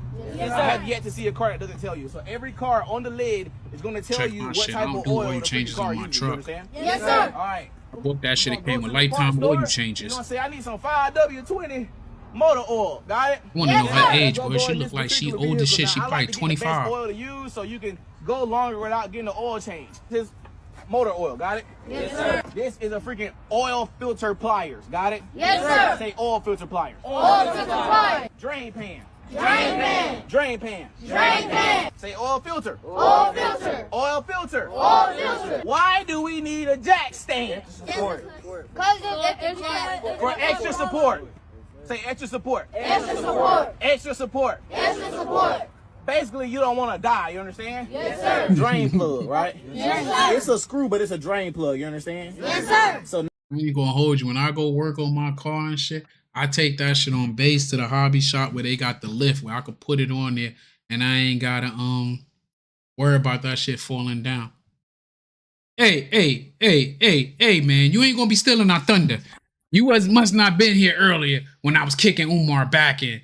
That's what I said. He everything that Umar fucking wish he was. He's like the bizarro Umar. You know what I mean? He the bizarro Umar. Where's that shit where Superman was backwards? The bizarro world Umar. That's what Randall is. He's the now that we got the bizarro world drain Umar, plug bro. right here, we're At gonna half the find age. the socket that fits it, and we're gonna unscrew it so all the old oil come out. You understand? Yes, sir. Oil. See that? Yes, sir. Yes, sir. All right, now we're gonna wait for all the old oil to drip out. You understand? Yes, sir. All right, now I'm gonna put the freaking drain plug back. Okay? Yes, sir. So, yeah. When you look inside a vehicle, Like I could respect that, joint. That you teaching them life lessons, you giving them stuff. That's what I'm saying with Umar. Umar's so god doggone stupid. He could have been bringing in the kids from that community and teaching them just regular skills like this until they get on, you know what I'm saying? Till he could get the other educational joint on and popping. But he too busy with this fake king of fucking panhandling and all that shit instead of actually putting in that work to help out the community. so there's been a lot of fuss on my social media pages about the students saying yes, sir. And I don't think people are understanding why we have them say yes, sir, and say it. Now listen, I say this. Up north, where I'm from, you ain't really hear nobody talk that talk. But when I got to South Carolina, they was talking that talk. And I remember when I came back to New York, they used to say, like, I used to have a female that I was dating, right? And when I used to call, I call her house, I'd be like, hey, can I speak to such and such, ma'am? And that's how they used to say, they say my real name, like Mo, ma'am. That's what they used to call me. They were not Mo, but my actual government that's close to Mo. Mo always been my nickname. But they'd be like, oh, it's Mo, ma'am, on the phone, But it's that respect, bro. Like, I have respect for my elders, and to show you, like, yo, how you doing, ma'am? What's going on? And that common courtesy and human decency of respect. Like, I don't see how could you not want that. It was one of my neighbors around the corner, my daughter's best friend. She used to come in here. She'd be like, yes, sir. Oh, man. I like it. I'm from a background of discipline and love. So I didn't look at it no different. I look at my kids like, you gonna say that too, you know? But it's crazy that we got away from that. So often. I don't think many of you actually work with children. If you work with young boys today in 2024, most of these boys are very, very, very soft-spoken. They barely speak when you speak to them. They don't say good morning, good afternoon, good evening. Like, they don't give the proper greeting of the day at all. They ignore you when you're talking to them. They're nodding their heads and all that number. They want to, finger grip you when you're trying to shake their hand and, grab you with those fingertips. And, I make them say yes, sir, for a reason. The reason being is that it's teaching them to respond to something when somebody's talking to you. It's a routine that I'm building in responding when somebody's talking to you. We also make them say the proper greeting of the day. When they come in the room, when they come in our building, they have to say good afternoon, good morning, good evening, whatever the proper greeting of the day is to everybody that's in the room. They're also required to shake our hands when they walk in the room. It's building a routine of making your presence known when you first come into any place. That's very important for our boys because they're not understanding that nowadays. And also teaching them again to respond. I mean, these kids, you're talking to them, they're shaking their head and nodding their head. They're not looking at you while they're talking. And for those of you who keep saying, oh, yes, sir, it's slave mentality. Actually, you were also taught not to look at. The heck? What do that got to do with slave mentality? Like, who the hell came up with that?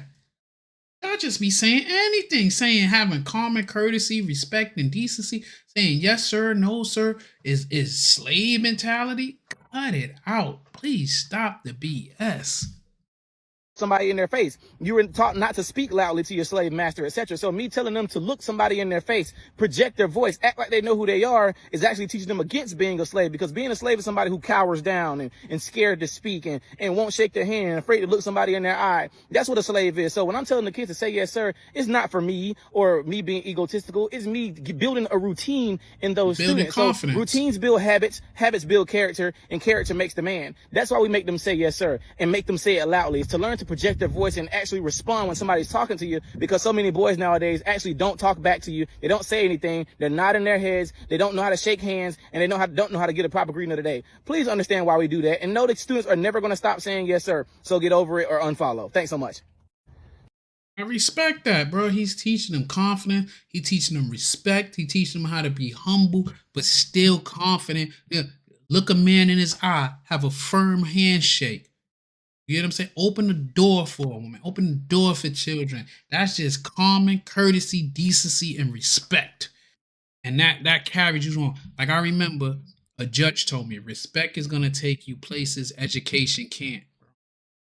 Yeah, I said judge. Meet King Randall, a 25-year-old who is walking from Albany, Georgia to Atlanta, Georgia, all for a good cause. Let me explain. I know you're serious about that shit. All right, let's hear it out. For the past 4 or 5 years, he's been boots on the ground teaching young black men how to succeed in life, but now he's looking for a new, bigger facility. I've done about 4 or 5 stories about him. I know him. This is a good cause. So in Natural Anthony style, I'm going to give him a little forecast. And go follow King Randall page. A lot of these videos is coming from King Randall page where he's reposting they shit. I'm looking at him on TikTok. He's on Twitter. Go follow his shit. Show some love. Show some respect. He don't know me, but tell him Uncle Mo sent you. As he tries to make his way up to Atlanta.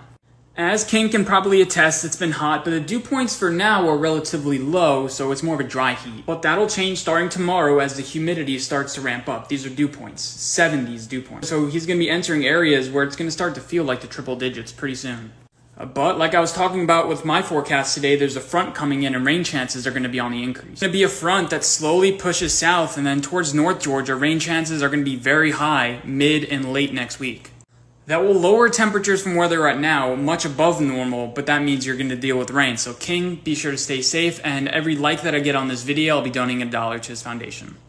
Meet King Randall, a 25-year-old who is walking... Boy, look, warn the fuck out, though. Like, you walking through Georgia in July? Woo. I respect it, bro. heard a debate between Malcolm and Bayard Rustin. And Malcolm said, if white immigrants could come to this country years ago with nickels and dimes and no education, come and pool their little nickels and dimes and no education, set up stores, develop. I agree with like everything so far with this boy, but this haircut got to fucking go. I'm glad he won ball. What is the goddamn?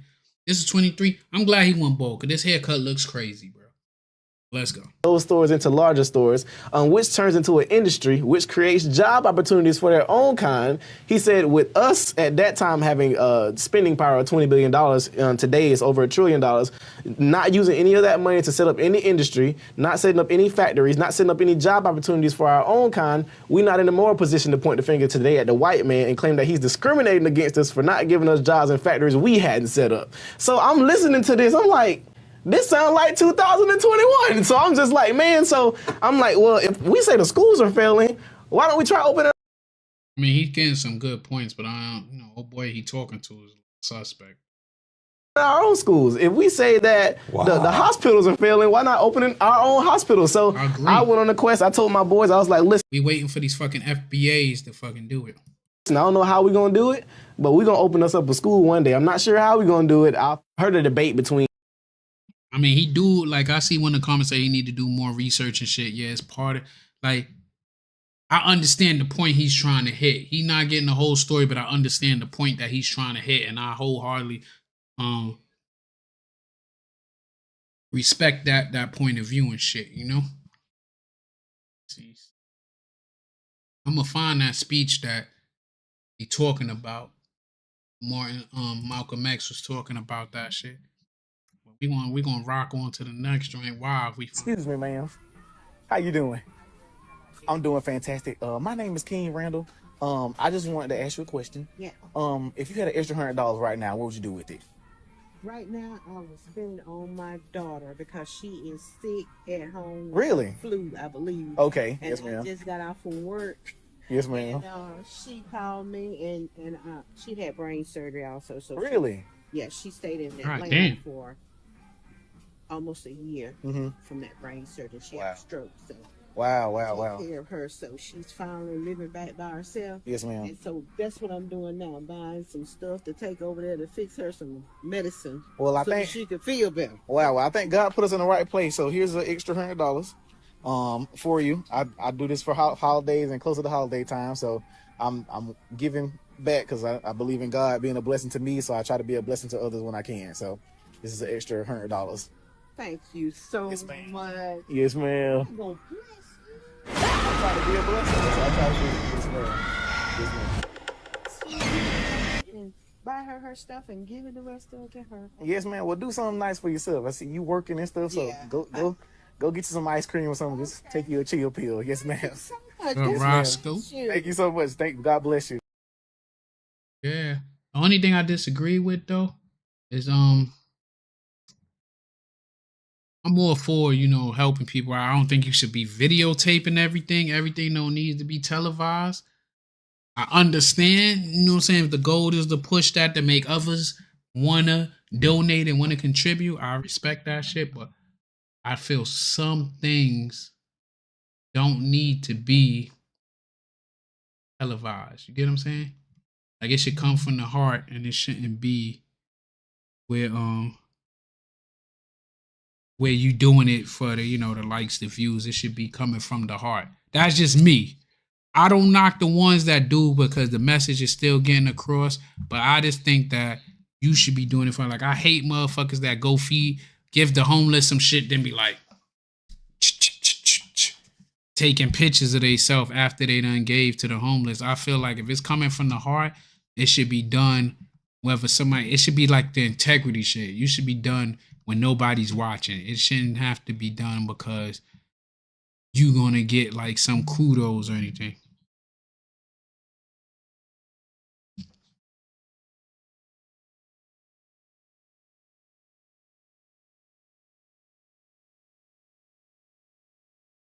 Like, I noticed that with a lot of Pats, that's what they do.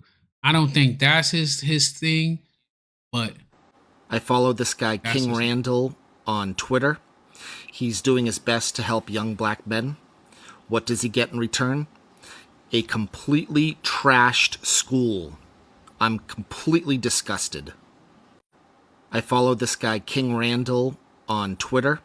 And we don't know who trashed the school, but you know, it is what it is. When He you got look back inside on the his feet. vehicle, you're gonna take the oil cap. You're gonna look at the oil cap. Baby trying to I'm learn. pulling it off for you. Baby trying to learn. Like what? Explain that. Okay. For example, here in Albany, Georgia, we complain about our school. That is a good goddamn question. Why was Roland Martin so goddamn confused when he asked him do for self? I agree. The Bible, what it say? And let me tell y'all, disclaimer. I am not a religious person. I know my religion I practice, but I believe that everybody should have some higher belief, whatever that religious background is, because I really personally believe it's all the same thing on different lanes of the highway headed in the same direction. So whatever help you be a better person, I support that. So this is a safe space for no matter what your religious belief is or non-belief is. I support anybody that's trying to be better and get better results out of life. On that joint that he's talking about, I don't remember that debate, the exact one. He says the shit about how people come from other countries with Malcolm X. All right. School systems a lot. Many joint. of our young men can't There's some read. new They have very horrible literacy rates. We don't have any rehab programs here for juvenile offenders. What I decided to do, I started a program 2 years ago, decided to do for self, and I started taking children into my home. I started taking custody of kids from juvenile court, and I started molding them and training them and teaching them skilled trades, etc. Now I'm 21 years old. I just purchased a school here in Albany, Georgia, to combat us being in the government-funded schools that are not teaching our children what they need to learn. So that's what I mean by do for self, simply getting up and going out and do it. So I beat the stereotype that I'm young, black in America, and I can't do anything because somebody's holding me down. Absolutely not. So a question. Teenagers went and go ahead. Me and some teenagers went and bought a school, and that's some real shit. He said him and some teenagers went and purchased a school. I'm gonna text my boys like we fucking slacking. We got to do something. And I just want to start a program called fucking Young Men.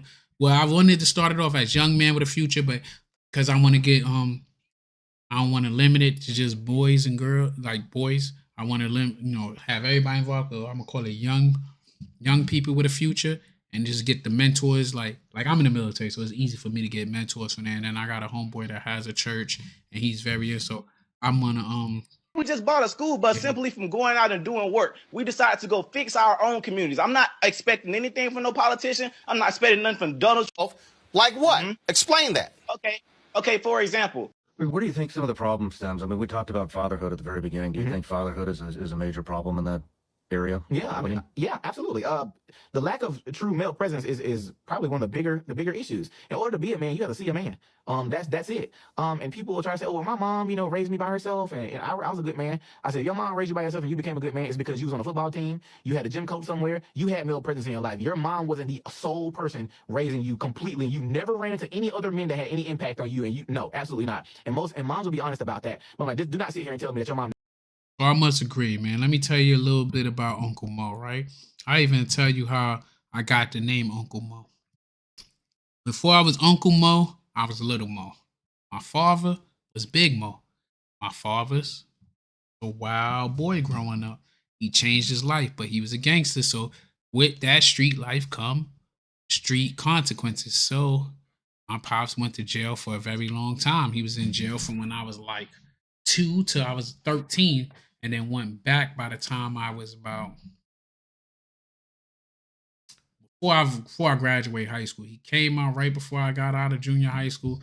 By the time I was a senior, he was back in jail, right? Then he got out, and then he was out he passed on, And I will say this: my uncle, God bless his soul. My uncle, and I say that he's alive. That's like a father to me. He represented my father's side of the family and kept me with that part.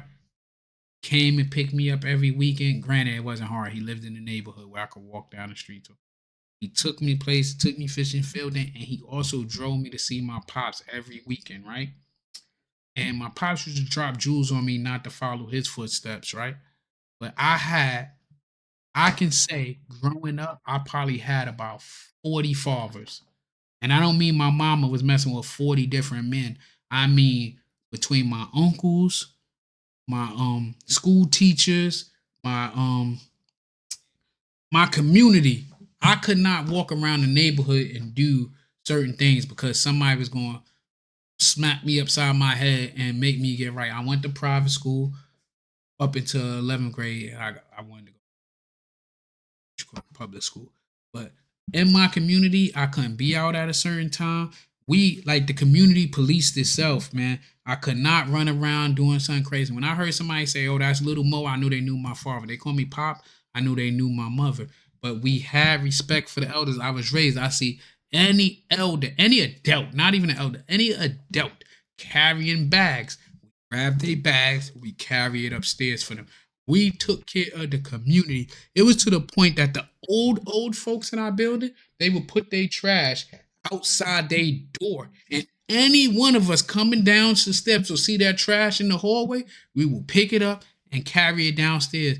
Because like my mother building, the trash can was around the corner. You know what I'm saying?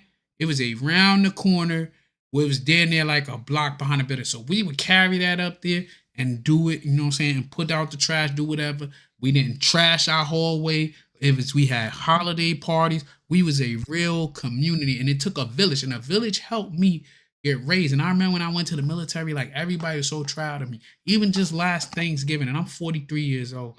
Like my family was looking at me and they were saying how much of a change I made because when I was a teenager, I was fucking rough. Early 20s, I was rough. I was doing the damn thing, wilding out in these streets. I was that motherfucker you ain't want to run into. Dig? And it took the gangsters in the neighborhood to tell me to sit my ass down, that they seen something better than me than I didn't even see. And they was the father figures that made me go. I remember I had a homeboy, right? And I went to him to hustle. Or I was out trying to hustle. I was trying to get some work because I needed to get money for my graduation, right? And my moms were struggling and shit. And when I say struggling, because we wasn't poor, but my mom's had to, you know, pay the bills, do all this stuff. And I seen her trying to like do everything she had to do, work overtime. She worked for the post office and shit to get it. And I just wanted to get it on my own. And when I went outside in the streets and try to hustle, the dudes in the community that was the hustlers, the drug dealers, the gangsters, them motherfuckers told me, nah, chill, shorty. What you need? What you trying to do this for? Oh, you need a suit for prom? Here goes some money for that, bro. We don't want to catch your ass out here. We catch you out here, it's gonna be a problem. Here you go. You need this? Yo, I don't want to owe nobody nothing. I could work for mine. We not fucking making you work. We giving you this as a graduation gift because you did the parts that I couldn't do. You know what I'm saying? So like, it takes a village to raise a child. It takes a village and a community atmosphere, and we need to build that more instead of the division. So I do hate when they say there ain't a bunch of fathers there, because I had plenty of fathers and plenty of people who had their fathers in the household with them. And when my pops came home, he was at every basketball game. Every I was in band. He was at every band joint. He was at everything that involved me. You know what I'm saying? So I had a father. You know what I mean? Even when we didn't see eye to eye, now that I'm an adult, I realized the love he gave me. Sometimes that shit was tough love, but I realized the love that I had. Let's get back. Never put you on a football team, never let you play basketball. You never had a male teacher anywhere. You never had no male presence at all, and you became a great person. I believe you have to have that balance. Any single moms that have raised good men is because they put them around good men too. Yeah, they might have done it by themselves, but they also put them on football teams. A lot of single moms will make sure their kids are in sports. They will make sure their kids have some type of male around them, you know, good moms anyway, to make sure that they become something successful. Because most moms who refuse to put their men, put men around their sons, usually end up some gangbanger, etc. Like I guarantee it, and I've seen it, and I can say this because I've worked with children for so long. I can guarantee that that's what's happening, like every time. Well, what do you guys think about that? Simply saying, you can't just say that your mom raised you in real life because you've been around other males in your life, and you can't. And saying you need that balance of a male and a woman in your life. I think we were saying was that you need a man to be some type of like a decent man or One woman can't do it all, even if she I ain't does. gonna lie, my OGs look out. They look out for me to this day, bro. And I ain't gonna lie, I was a knucklehead. I was part of a gang. I did my thing in these streets, and man, listen, they told me like I'm not ashamed to say it. You know what I'm saying? I'm not proud. Sound like you said them. I think that's right. I'm not proud to say that I went to jail before, but I'm not ashamed to say that I went. I was a teenager. I did adult things and had to deal with adult consequences, and I went to one of the worst goddamn facilities in the United States. And when I was there, I met a lot of good people that didn't have opportunities that I had, and I had to I realized not to take it for granted, you know. So with that, me not Where do you think taking some it of the for problem granted, stems? I mean, I had to change my life, and I had to realize that shit ain't gonna change until I changed it, you know. And it was crazy because right from New York, grew up in the '90s, early 2000s, went to Rikers Island. It was the OG Bloods that sat me down and said, "Yo, shorty, bro, you have better opportunities than us. We don't want to see you here no more, bro. We don't want to catch you here. You come here again, it's gonna be a problem, bro. We gonna handle your business for your mother because your mother is making sacrifice for you. We see she come to every visit, you know what I'm saying? Because she's scared that something gonna happen to you. I had to tell my mom, like, yo, don't come visit me no more, man. Go to work, do your thing. I'm good. I'm safe, man. I got myself into this. I could take care of myself. Granted, I was a fucking child. I was like 17 years old, 16, 17 years old. I'm 43 now, you know? So I thought I was a man when I was a fucking child at the time. And I'm glad that it was adults in there that realized I was a child and didn't try to horn me into being a fucking degenerate. They told me to go on about my life, and I went on. I graduated from college. I got my degree. I'm working on 2 degrees right now as we speak. I've been in the military for 22 years. I went through the ranks. That's why I tell people, if you knew where I came from, you'd be proud of me too. But I don't need nobody to be proud of me except for one person, and that's my fucking son. Because he will never have to go through what I went through and what I put myself through. And I'm lying to people because I'm glad that my mother's proud of me, and I make sure I do everything I got to do for her because she gave up well, she got it back, but she broke into her TSP, her 401k, and everything to make sure that I had and get me out of them situations. And thank God. Thank God. Thank God. So out of the shit with her, like even when I joined the military, I only joined that shit to do 4 years, bro. I wanted to give my mother at least a good 4 years she could be proud of because all the sacrifices she did when I was growing up. And she might be mad that I'll say this, but when I was younger, I can remember, right? While I do things for her. I don't know if you remember that cartoon, right? MC Hammer, when the fucking shoes used to talk and shit, and we be dancing. I remember my mama's shoes was talking like MC Hammer shoes so she could put me through Catholic school. You heard? And I remember us not having certain things, and she'd walk down the block because she ain't want shit for her parents. And I appreciate everything she did for me. That even when she pissed me off, I still gonna make sure if my mom's to call right now and need something, I'm on the highway up there. I drove one time 7 hours just to hang up blinds for my mother. Just to hang up blinds for her. Because like I said, if I was to call my mom right now and say I need anything or my kids need, she's gonna go without. And you know I ain't asked my mother for shit since I was 21. I have not asked her for nothing in the last 42. No, I said bugging. I'm 43. In the last 22 years, I have not asked her for anything. And I remember one time, I'm lying. One time I asked her for some money because I had a gambling problem when I was stationed in California, right? And this is how I got over that gambling problem. It was Thanksgiving weekend. I asked my mom for to send me some money because I gambled everything away at the casino that was close to base, right? And when I asked her, my mom's is older. She told me I'm gonna send it in the mail, and it was like Friday, right? Thursday or Friday. It was even the day before things. Well, I know I wasn't gonna get that shit for a couple of days, and I realized that I'm all the way in California, on my feeling in New York. I gotta make proper decisions and proper things because I don't have help that could get right to me at the time. And this is like 06, you know? So you know what I mean? I snapped out of it. I don't even fuck with casinos like that. When I go to casino, I've been to casino to watch the game. I ain't gamble at all. We watched the game. We had some drinks, me and my homeboys, and boom, I ain't even gamble on the game. I don't even do the FanDuel shit like that. I think I put $20 on there and just play with that shit. I've been playing with that the last 3 years. I learned a hard lesson on doing that shit. Let's see what they mean, second chances. Since we having that little talk on second chance. I don't know. I think this dude's a clown too. I think fucking Steve. Where do you think some of the problem stems? I mean, we talked about fatherhood at the very beginning. Do you think? Where do you think some of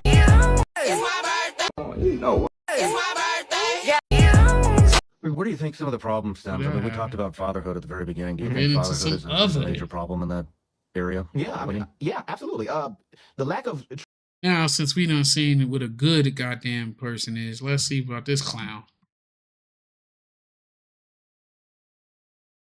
$13 million every Sunday is what we give the church nationally. Where the fuck is he getting these numbers from? He be saying stuff that I just want to know, where is he getting the numbers from? Like, where is he getting the analytics from? Let's hear him out. $13 million every Sunday, 52 weeks in a year, but Black Milwaukee ain't got his own hospital yet. Black Milwaukee ain't got its own manufacturing plant yet. 13 million every Sunday nationally. Black Milwaukee ain't got its own import-export business. Monique probably not here no more, but Umar talk all that shit. I bet you he don't got his money in a black bank though. He say all that shit out there. Yeah. I gotta look up that joint. I'm gonna look that up when I get off of live. Bullshit, like I ain't gotta work tomorrow. I got my laptop right here, but I'll get up at a decent time and knock out all my trouble tickets because I do IT work now. My last 2 years before I retire. Is church if it's only going to help you prepare to die? We don't need institutions that get you ready to die. You're going to do that all by yourself. We need institutions that's going to help us live and thrive. That's what we need. I agree with that. And if your sole purpose is to prepare me for death, what the hell you need money for to do that? All these mega churches. My problem with the mega church is how is it you floating a $50 million mortgage for a gigantic prayer house that employs not a single black person? The mortgage is $100 million, but you don't put no money in no black people's pockets, but we're going to give $100 million to the cracker banks? Are you serious? Not an after-school job for a single child in Milwaukee, but you'll give the white man $100 billion in the name of Jesus. Any religion that tells you you got to die to go to heaven is a religion you don't need. I'll be damned if an imam, pastor, rabbi, whatever the hell y'all want to call yourself, I'll be damned if you're going to tell me I got to die to go to heaven when the white man got his right now, and the Chinese got his right now, and the Arab got his right now, and the East Indian got his right now. So what's so divine about the others that they can have heaven on earth? And I got to have mine in death. And then your pastor take all your Jesus money and put it in a white bank, and that white bank will give your black people Jesus money and write loans to white folks to come into the inner city of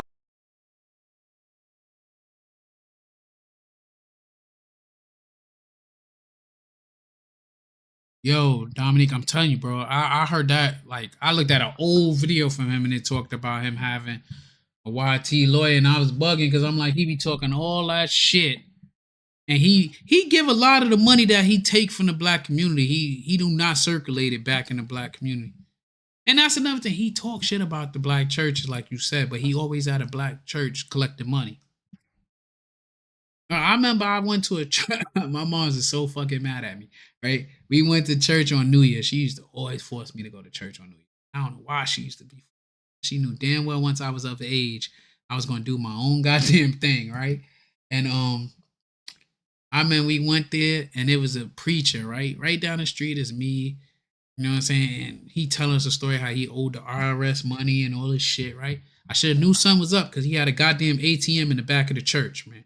I should have knew something was up then, right? So he tell his whole inspirational story on how he owed the IRS all this money. He had all his paperwork in line and shit, and how when he get the shit that guard cleaned his slate when he went to see the man. They couldn't find his IRS bill, right? Sound like some real shit now. Right? And then he had the collection plate, said this wonderful prayer, and then we was about to leave. He's like, everybody come up here. It's 3 baskets up here. We need you to come clean your slate and put this money in the fucking shit. I'm like, wow, like this motherfucker really trying to like the Umar, get us. This is a flat out lie.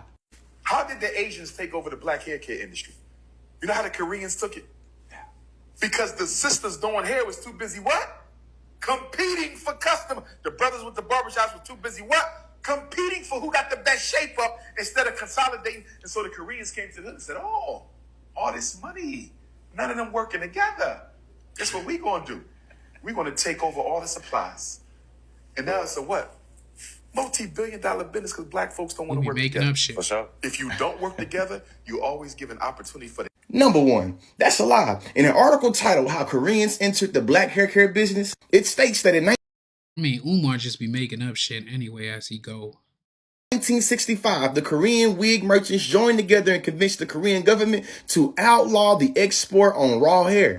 This means Dr. Umar's argument about it being some pathological reason why we didn't want to work together instead of policy is empirically false. The article goes on to state that this policy ban made it so that one could only buy pre-made wigs and extensions. In other words, Korean hair could only be manufactured in Korea. 6 months later, the United States government created a ban on any wig that contained hair from China, effectively putting South Korea in prime position to exploit the market, creating a monopoly. Favorable laws allow many Korean entrepreneurs and seller wigs to prosper over the next 5 decades. In this instance, Dr. Umar is pushing research, not research, when he's forwarding these empirically false narratives. Sprinkling some context on it today, there are over 9,000 Korean-owned beauty supply stores serving $1 billion market of black hair between manufacturing, distributing, and selling their hair care products. Korean entrepreneurs appear to control all major components. To be a self-proclaimed Pan-Africanist, it sure does push a lot of black inferiority that be empirically false. According to Roland, there are only 4 central distributors serving beauty supply stores in the country, and these Korean-owned distributors discriminate against black store owners in order to maintain their monopoly in the market.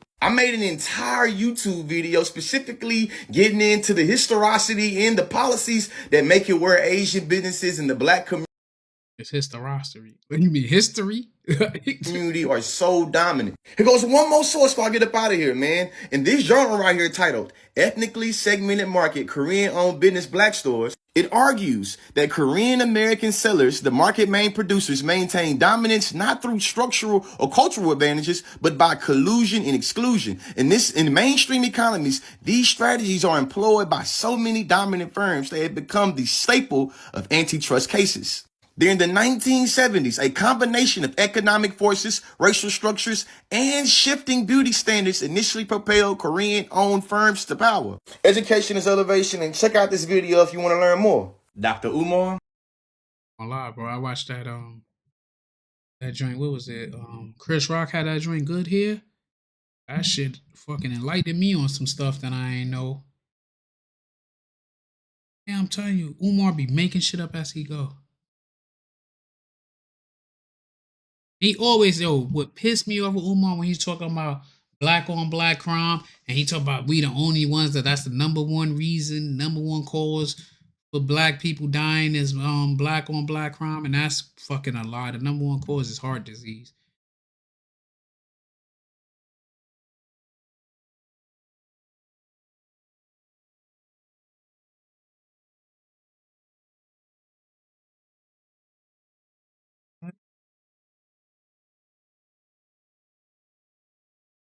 Tight if that shit.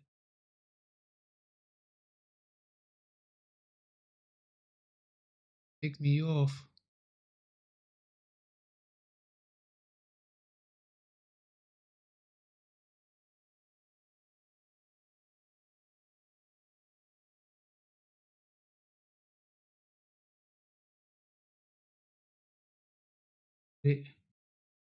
Copy.